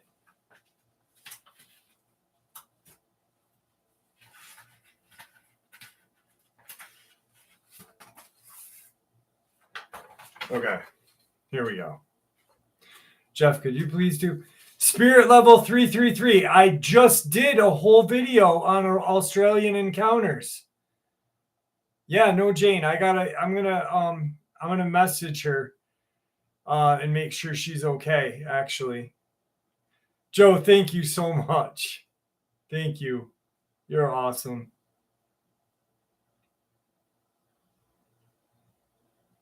All right, I will share that one. We'll share that one really quick. All right, here we go. So my granddad has this ranch 25 miles east of Payson, Arizona. For those in Arizona, it's between Hagler Creek and 260. It's very secluded, but the land is great for grazing. I spend a lot of time running Jersey cattle on the range. Every night, one of us rides out to check on the cattle field and check the fence line for holes in the wire. A few days ago, I was riding out to check on the herd at around 1:30 in the morning, and I kept hearing rustling in the tree line running along the fence perimeter. Figuring it was coyotes or squirrels, I see a lot of them up there.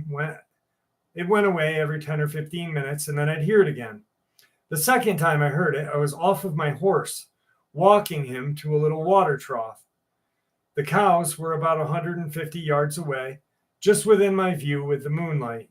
I heard the rustling again, but this time it was heavy. My horse and I, Vegas, both looked up at the same time, wondering what it was. At this point, I came to the eerie realization that whatever was out there was tracking me in Vegas.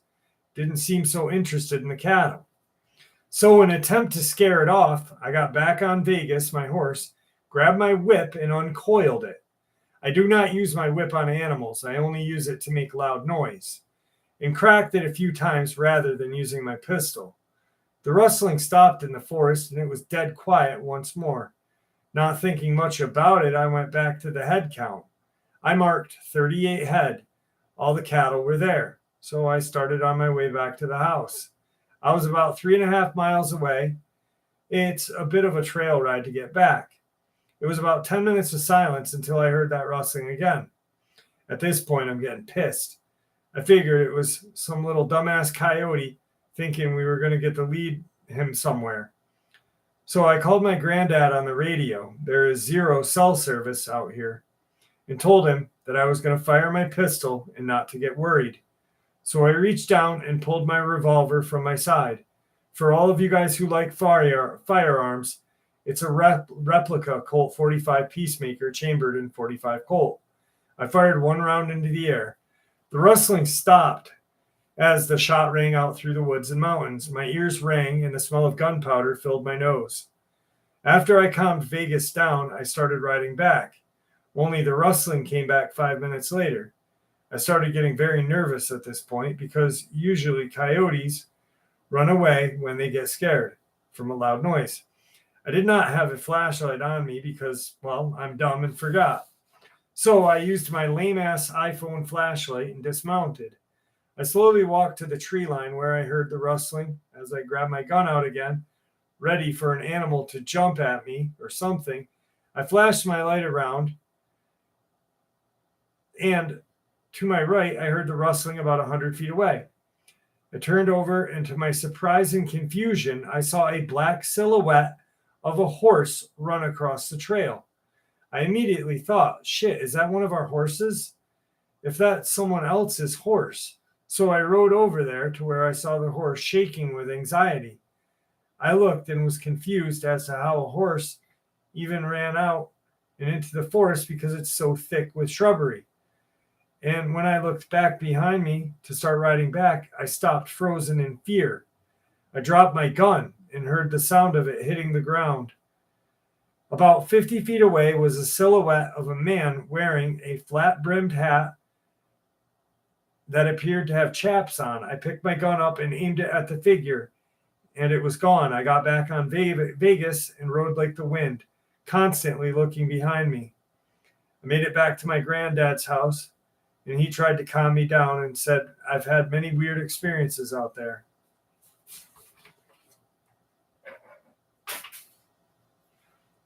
Jane, how are you? We were just talking about you.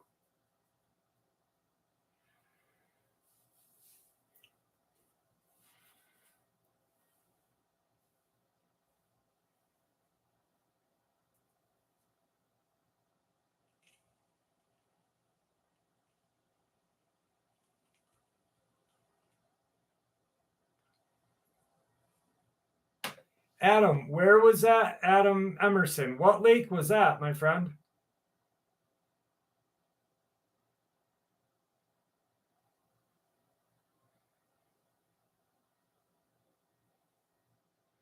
Lake Norman. Okay. Would you mind emailing me that? I'd like to narrate that on the show if I could.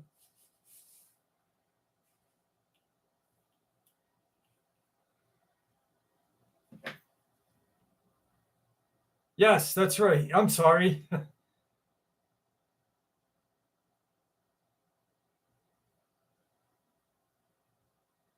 What's up, Mondak? How are you?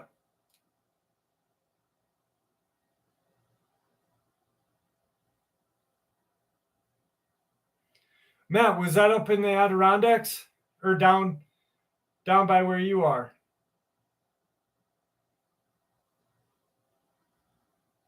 Pearl Green.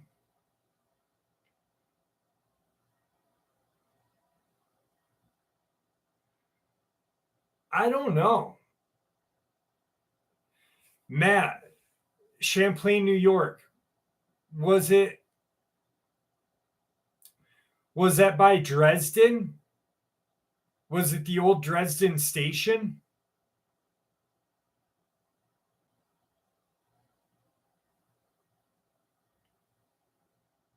Yes, that's right, Adam. Yes. I'm sorry. I completely forgot, brother.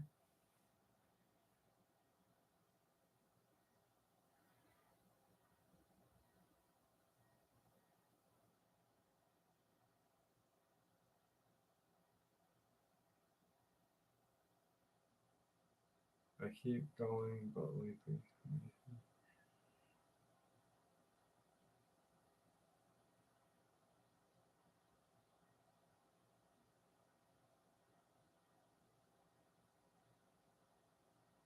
We're all excited to see Jane.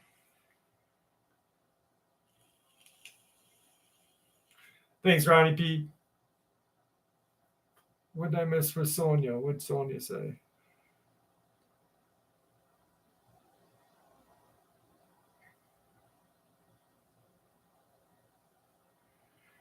Where would you even get a flamethrower? Online, brother. I don't know that. I remember him telling me it was in the 70s. But there was a train station and stuff in the town at the time, close to Ralph's Point. Holy shit. I think I've been there, Matt. I really think I've been to that place, actually. There's an old train station in Dresden Station, which is just outside of Champlain. And it's a really creepy experience out there. My nephew came off the respirator. Awesome news, Jane. Awesome news. Jane, I was gonna message you after the live stream to see how you were and everything.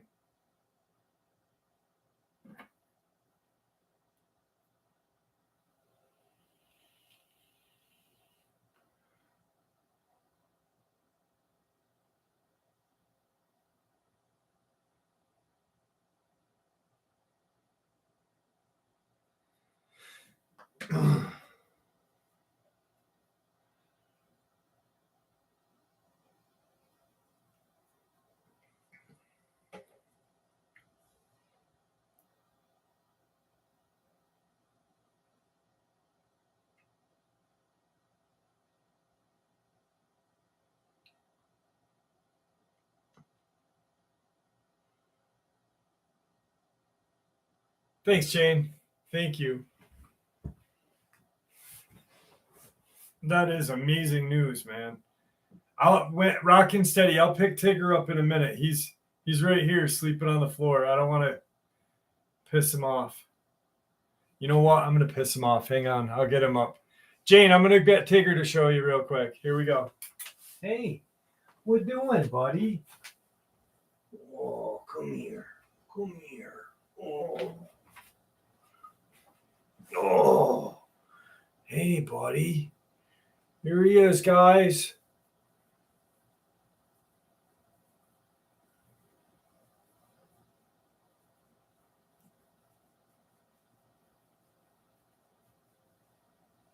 You're a good boy, huh?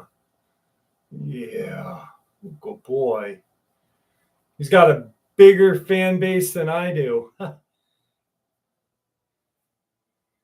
you go, buddy. He's going to lay right back down on the papers. After I narrate the encounters, I put him on the ground and he lays right back down on him. He's such a good boy. He's a good boy, huh, boy?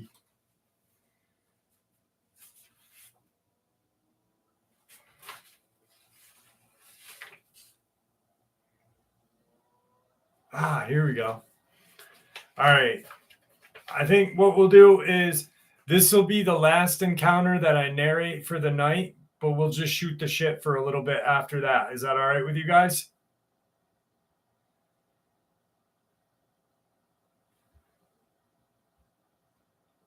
Hang on, I got to let him out.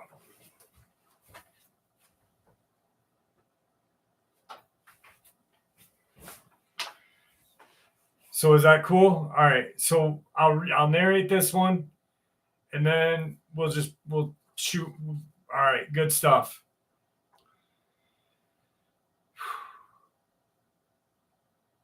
One of my sons and I like to hike the backwoods of Oregon and Washington. Several years ago, we were backpacking during the middle of the week to several lakes on the shoulder of Mount Hood. Right at dusk, we had a super heavy something walk into our little hidden camp on 2 feet, shaking the ground. It abruptly stopped outside of our tent. Then there was a large whack sound from where it had walked in on us. We were zipped inside of our tent because it had began to rain. We sat still because fight or flight had kicked in for both of us. We were waiting to see what was the next move. We sat waiting for what might come next. Because of being in the woods backpacking for many years, we learned to keep cool heads and evaluate what we might be up against. Then, out of the deafening silence, there was an answering rock clap on the opposite side of the tent. We were now aware that we were dealing with 2 separate things right outside of our tent. We sat waiting. Nothing. No noise, no brush, no underbrush, no snuffing, dead silence. We got out of the tent and saw nothing. since there was only one way out of camp and the thing had walked in on the only path out. It's fully dark, plus a few miles back where our truck was parked. I made the decision to stick right there for the rest of the night. We'd walk out in the morning. I rolled over and went to sleep. I know, strange, but I think shock made me adapt.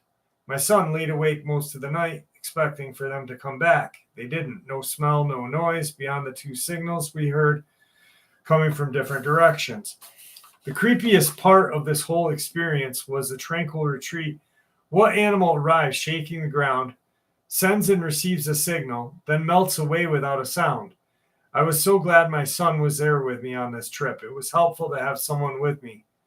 Since that night that happened, my son will straight up tell you there is Sasquatch deep in the woods of Oregon. It was a super odd experience for sure. I live on 10 acres in southern Oregon in the woods. My land backs up to federal land. I am aware of what is out beyond my door. I hope never to run into one of those creatures again. This is no joke for me.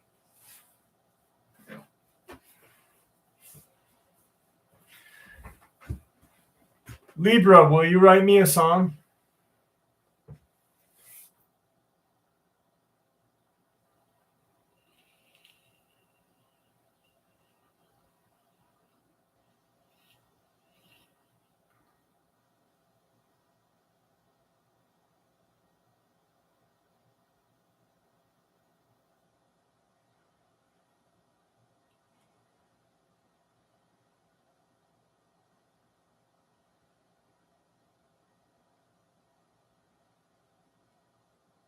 All right, rockin' steady. Libra's not going to write me one.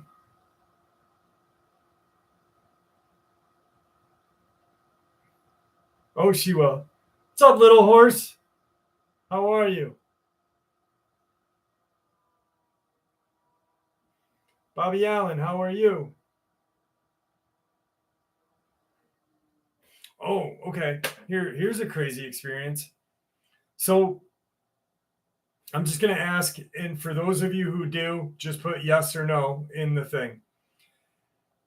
How many of you believe that hallucinogenics opens doors to a different dimension? Does anybody else believe that?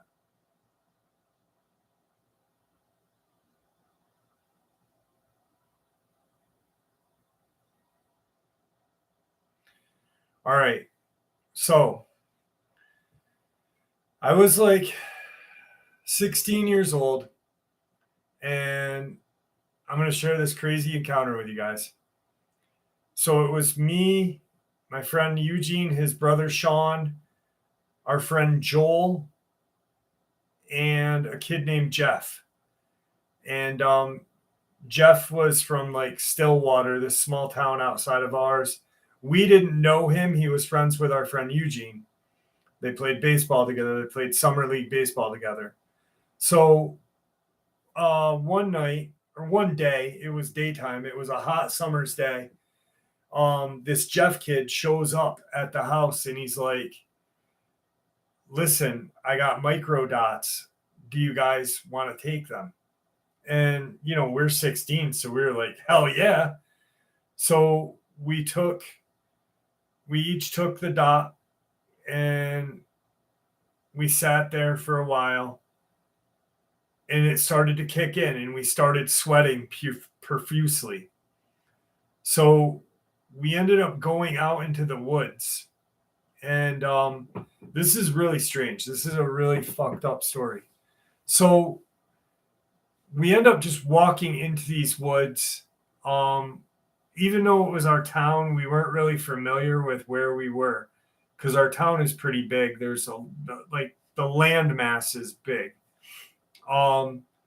There's this land that butts up to the Hudson River, and the Hudson River up here kind of snakes around our town. So our first thing that we found was this concrete building. So the ground is flat and there's like this drop off, but the concrete building was like this. So we were on the roof from the ground. right? And we're looking in, and it looked like there was like a window, and then underneath there was like this opening space in there. And then on the side there was like a door, but not a door, like a doorway. So we end up crawling into this thing, and there's we thought it was paint, but we either thought it was paint or blood because there was handprints of red on the wall. But this is the weirdest thing. There was a gallon jug of gas and a gallon jug of water in this thing. Now, mind you, we are tripping out of our nuts, and we pour the gasoline into this cement concrete building, and we drop a match. Poof! This big flame comes out. We're idiots laughing. Da da da da da. It doesn't start the forest on fire because it's contained in this concrete like room. So then we leave this part of the woods and keep walking, and we all split off. So it's me and Joel, Jeff, Eugene, and Sean. And we somehow got lost. We got split up somehow. I don't remember how. But me and Joel are running through the woods, right? And as we're running through the woods, we both see this creature running aside of us in the woods, like 30 feet away from us, running like parallel with us, not chasing us, but just running with us. And we were talking about it because he could see it too. But I think I said it, and I think that's what made him see it. So anyway, this creature, it looked like it had like this. It was furry, but it wasn't a dog man. It wasn't a Bigfoot. It was just weird looking. But it had fangs and it had claws. So we end up getting out of the woods and going into this field and crossing the field into another set of woods where we end up running into Sean, Eugene, and Jeff. And they are in graduation caps and gowns, right? That they had found in a box in these woods. I don't know how, I don't know why. But me and Joel walk out into the river, and we're standing in the river. And at the point, the Hudson River is probably like 1.5 feet deep at this point. We're standing in there just waiting around. The other three come down, and we tell them about how our tripping monster was running with us, right? We're like, the tripping monster is running with us. They said they saw a tripping monster as they left, they split away from us, right? So they saw a creature like we did, and we saw a creature. We end up going back to Eugene and Sean's house, and then later on that night, we end up in Lake George, and we end up back to the house, and we're talking about everything. And we really started to really think that we crossed, or something crossed the dimension with us, because this thing wasn't making noise as it was running, but it was running with us. It was weird.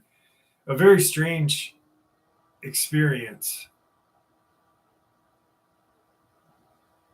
But anyway, I ended up getting the tattoo of the creature on my back. Well, as best as I could remember what its face looked like, because it kind of looked like an owl, but with no beak, but with fangs. It was weird.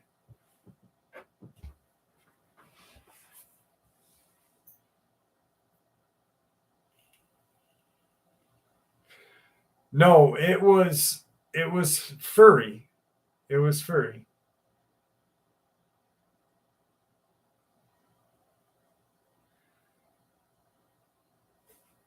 All right, I'll show it to you.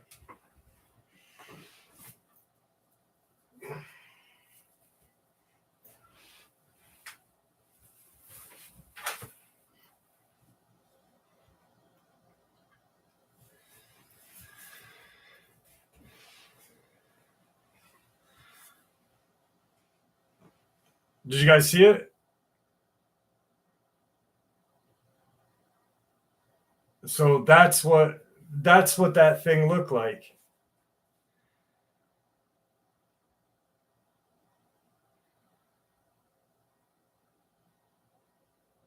I was hoping for a tramp stamp. But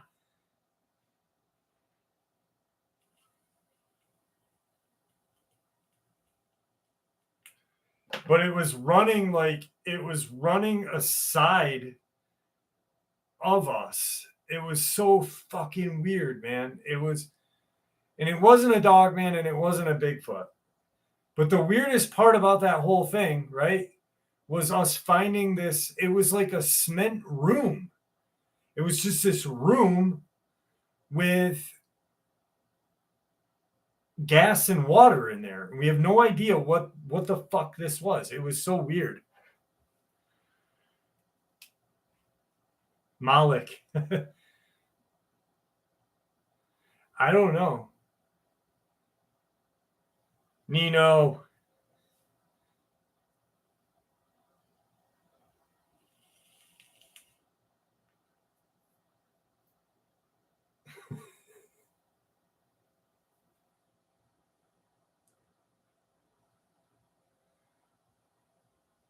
I was hoping it was a tramp stamp, Andy says.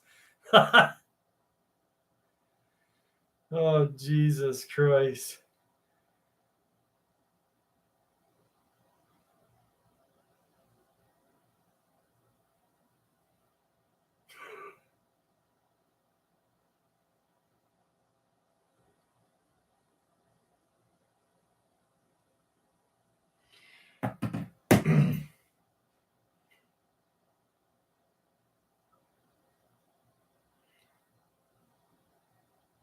Jeff.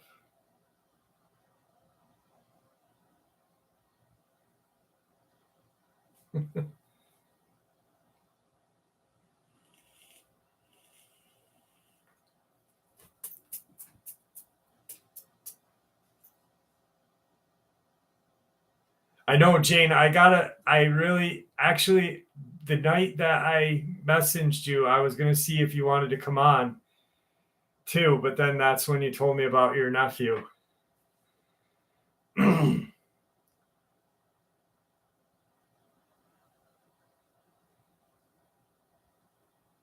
Sammy, yeah, I honestly don't know. Charlie Knight starts the dollars off. Here they come flying. Jeff, what you got into making the channel? Jeff, what you got?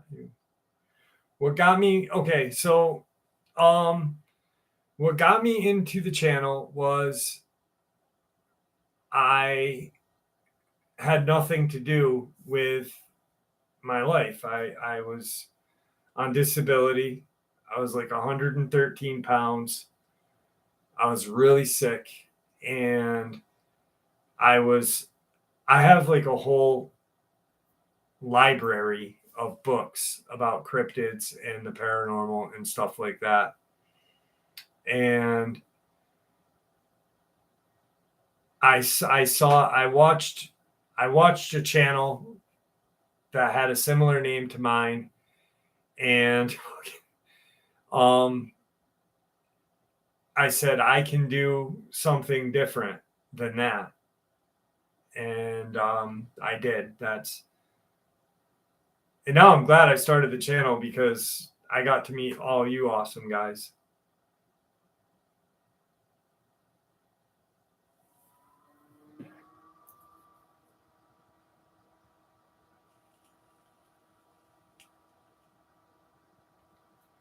T. Neal, yes, you did. Jane's nephew was very ill and in the hospital.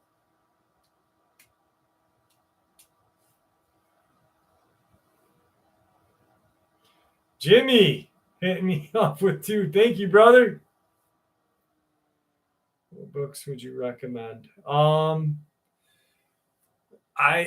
books I would recommend?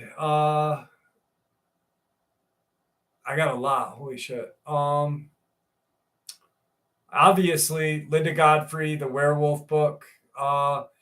Iroquois Supernatural.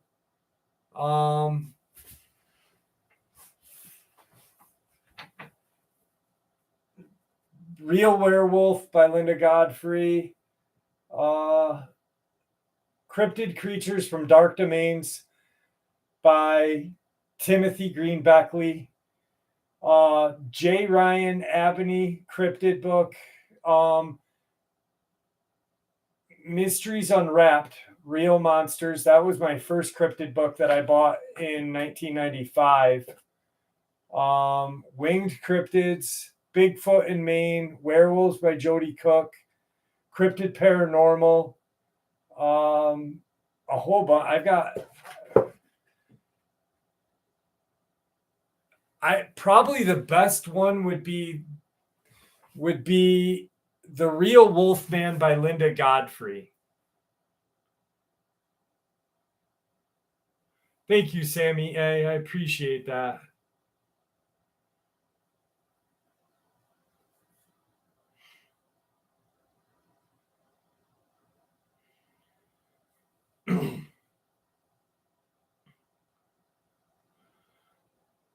Rockin' steady. Thank you, brother. I appreciate that. Thank you.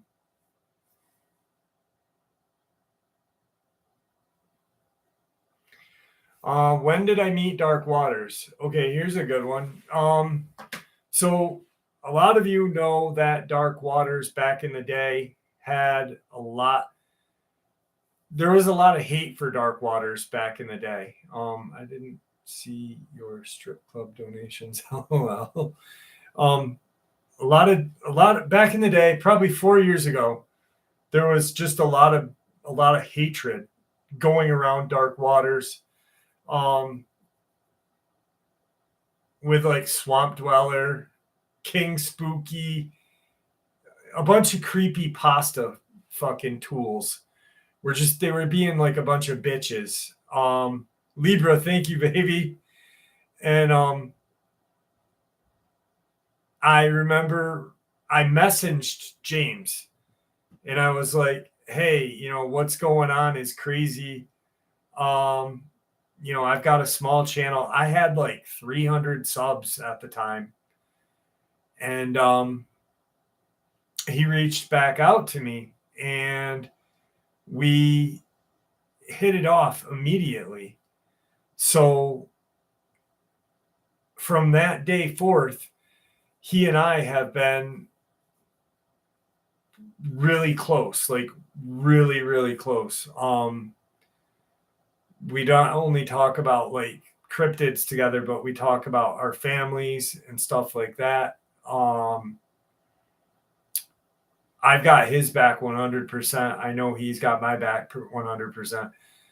And he said something to me just recently that really moved me.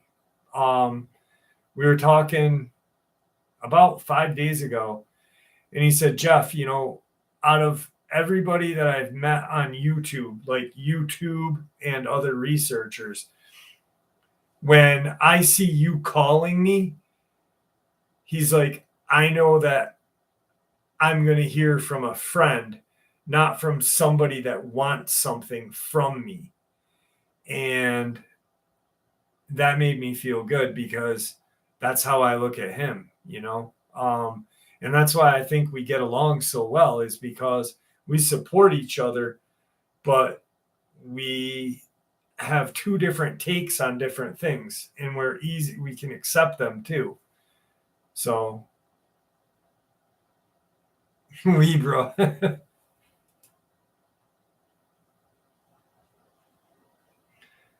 I'm new to the channel. 1,000 questions. One is, do you think Bunny Yip could be the app? Yes, I do, Spirit Level 33. Jordy, how are you? What hurts Dogman? A bullet to the face. Sandhoff, how are you?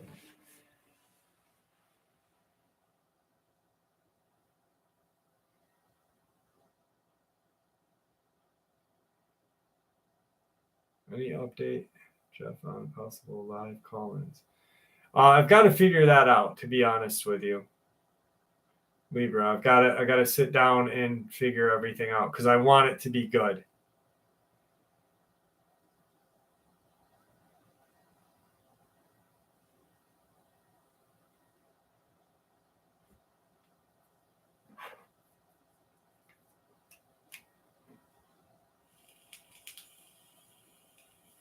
No, you're totally good, Libra.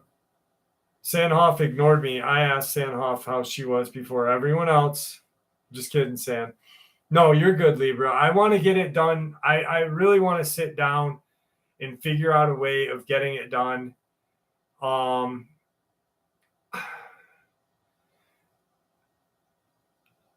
don't, oh man, I don't want to sound weird, but I don't want to, I got to figure out how to do it, but not have my phone number out there to where, you know what I mean? So I don't know. I'm going to do it. I got to get a burner phone. That's probably the best way that I'll do it is get a burner phone and do it that way.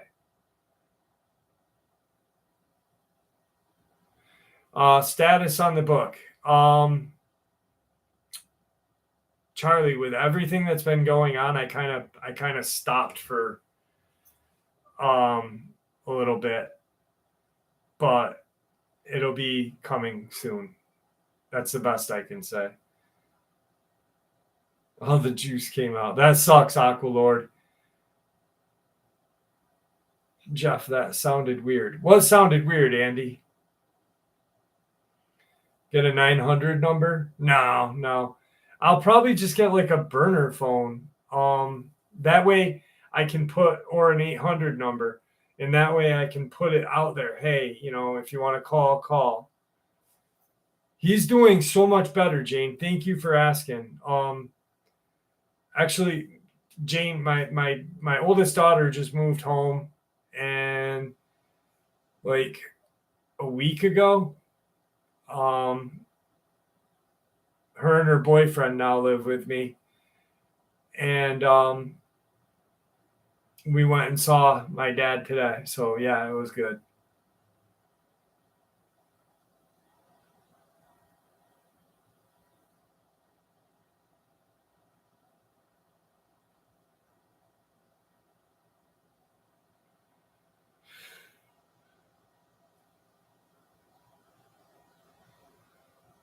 Oh, it's great. I enjoy having my daughter back at the house. It's fun.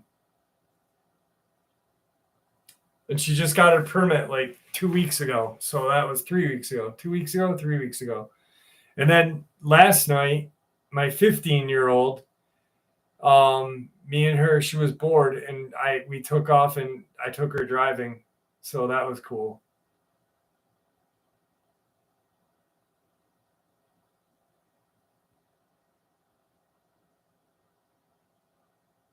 Good night, Joseph. Yeah, I don't know. Wednesday's going to be rough. I think when Tuesday night, I'm going to have to record all Tuesday probably to have uploads because of Wednesday. I think my day surgery is scheduled for like 10 in the morning. So I'm probably going to upload early on Wednesday, get to the hospital by like 9, have surgery, hopefully be home by 1, but I'm going to be out of it for the rest of the day. So I'll have to just kind of figure it out with uploads. I'll talk to you later on that, Jane. Just a little, it's a quick day surgery. It's nothing big. My 13-year-old daughter thinks I'm cringe. Yes, my 15-year-old thinks I'm cringe. I completely agree.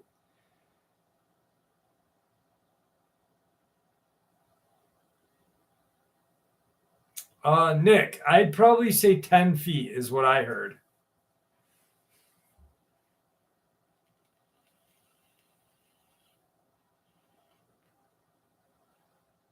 Daniel, a crawler is a crawler is the human-shaped creature, the rake, but not the creepypasta.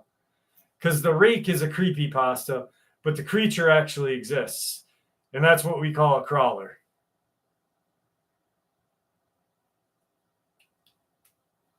Thank you, Carolyn. Like the Descent creatures. The creatures from the Descent or Chud, whatever the fuck they are. Brad's story is amazing.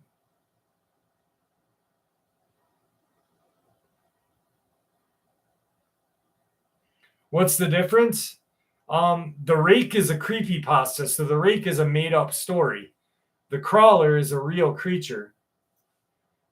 The story that you hear on the internet about the rake and the mariner and this and that and the bullshit that and the New York power outage, that's a story that was written by Tobias Wade. The real encounters that people have, that's the crawler. The rake is a creepypasta. Or a pull-off, yeah, exactly.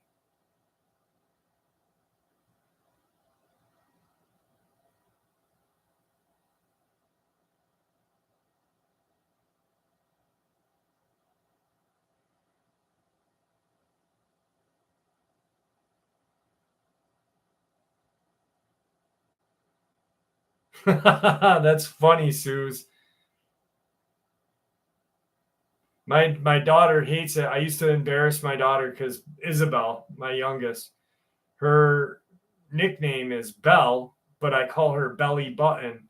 And I used to call it, and then Abigail, my oldest daughter, her nickname's Juice. So in front of her friends, I'd call her Juice, and they hated it when I do the old nickname thing. Nice deal.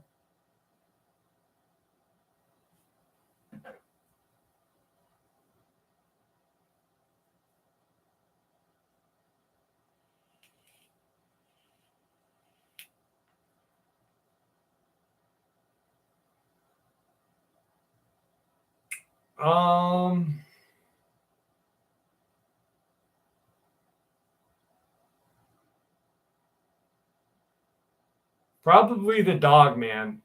And I'm not saying, I'd say Brian Reese or Rice, I'd say the dog man would be the most dangerous because even though it's probably not stronger than Bigfoot or a werewolf, to me they're more dangerous because they're just like off the chain, you know what I mean? Just really not cool.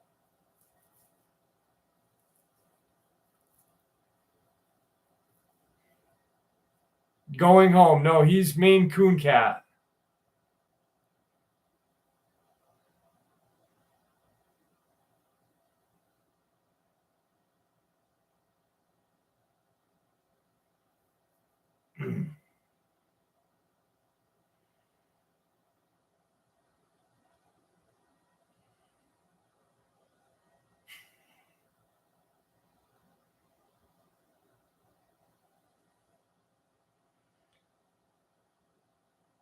I've heard that Dogman can be telepathic, just from encounters.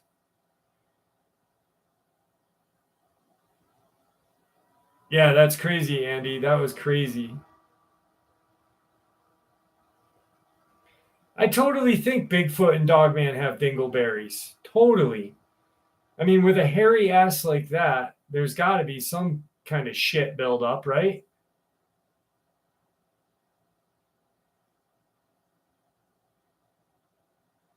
I missed your question. Let's see. I just said it, Joe. I just said it. Dogman and Bigfoot definitely has dingleberries. Especially Bigfoot with the big ass like that, and it just like squats to shit. You know, there's probably like grass and sticks and shit in that. Absolutely, Libra. That's Sandhoff. That's exactly why they stink. You know, they got booty locks instead of dreadlocks. Dogman and Bigfoot have booty locks.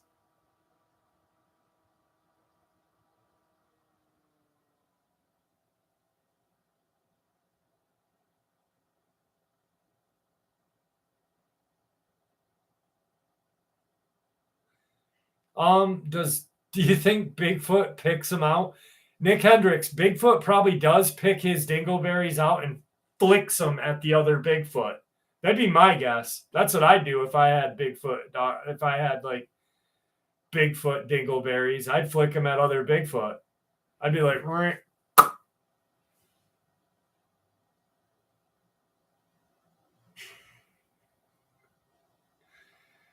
Oh, lovely. I'm eating.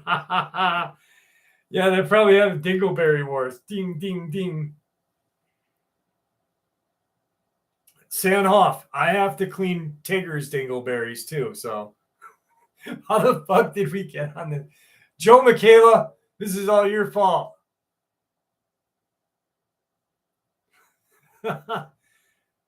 This is why I think our live streams are the best, because like we'll share encounters, we'll talk about cool stuff, and then we talk about crazy stuff. We get off the chain on this.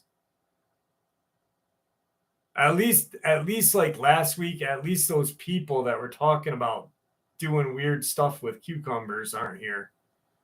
Jesus Christ, that was crazy.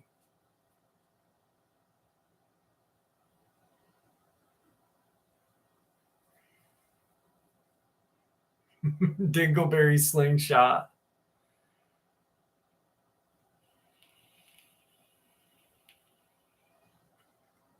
Any of you guys watch Mayans? You guys watch the TV show Mayans? Jimmy, I'll put my email in for you right now.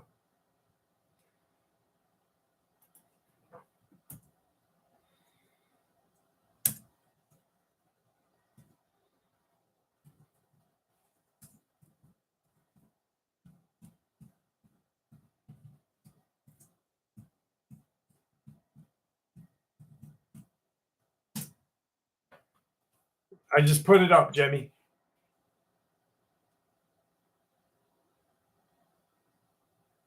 The booty locks.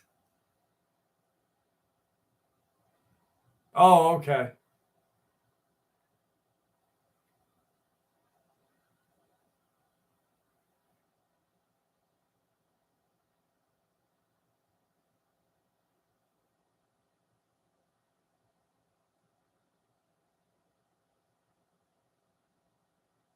Yeah, Big Gun. I just do it periodically, just to rewatching Sons.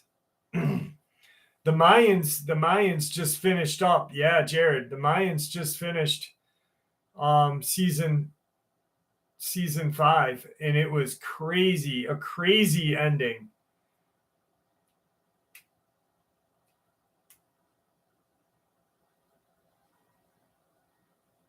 Jared, if you liked Sons of Anarchy, the Mayans are, I'd have to say the Mayan show is better, to be honest with you. I got a few, Nick. I got a few. Do you recall that 150? Yeah, that's crazy.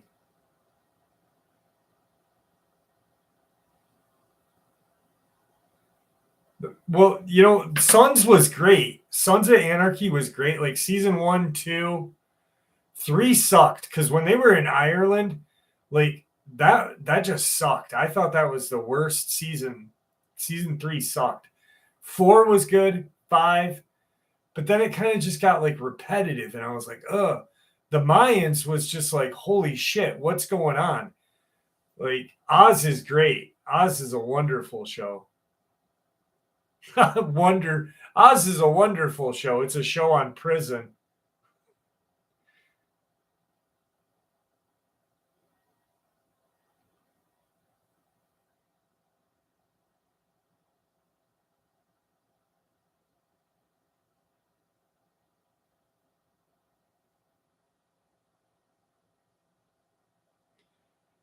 Justified is awesome. The new series is not bad. The new series of Justified isn't bad. I thought it was going to be kind of dumb, because Raylan needs to be in Harlan. He needs to be in Harlan County, but he's in Detroit. It's not bad, though. It's pretty good.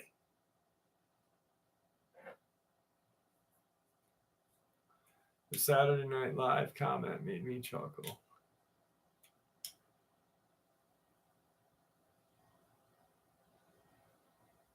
All right, guys.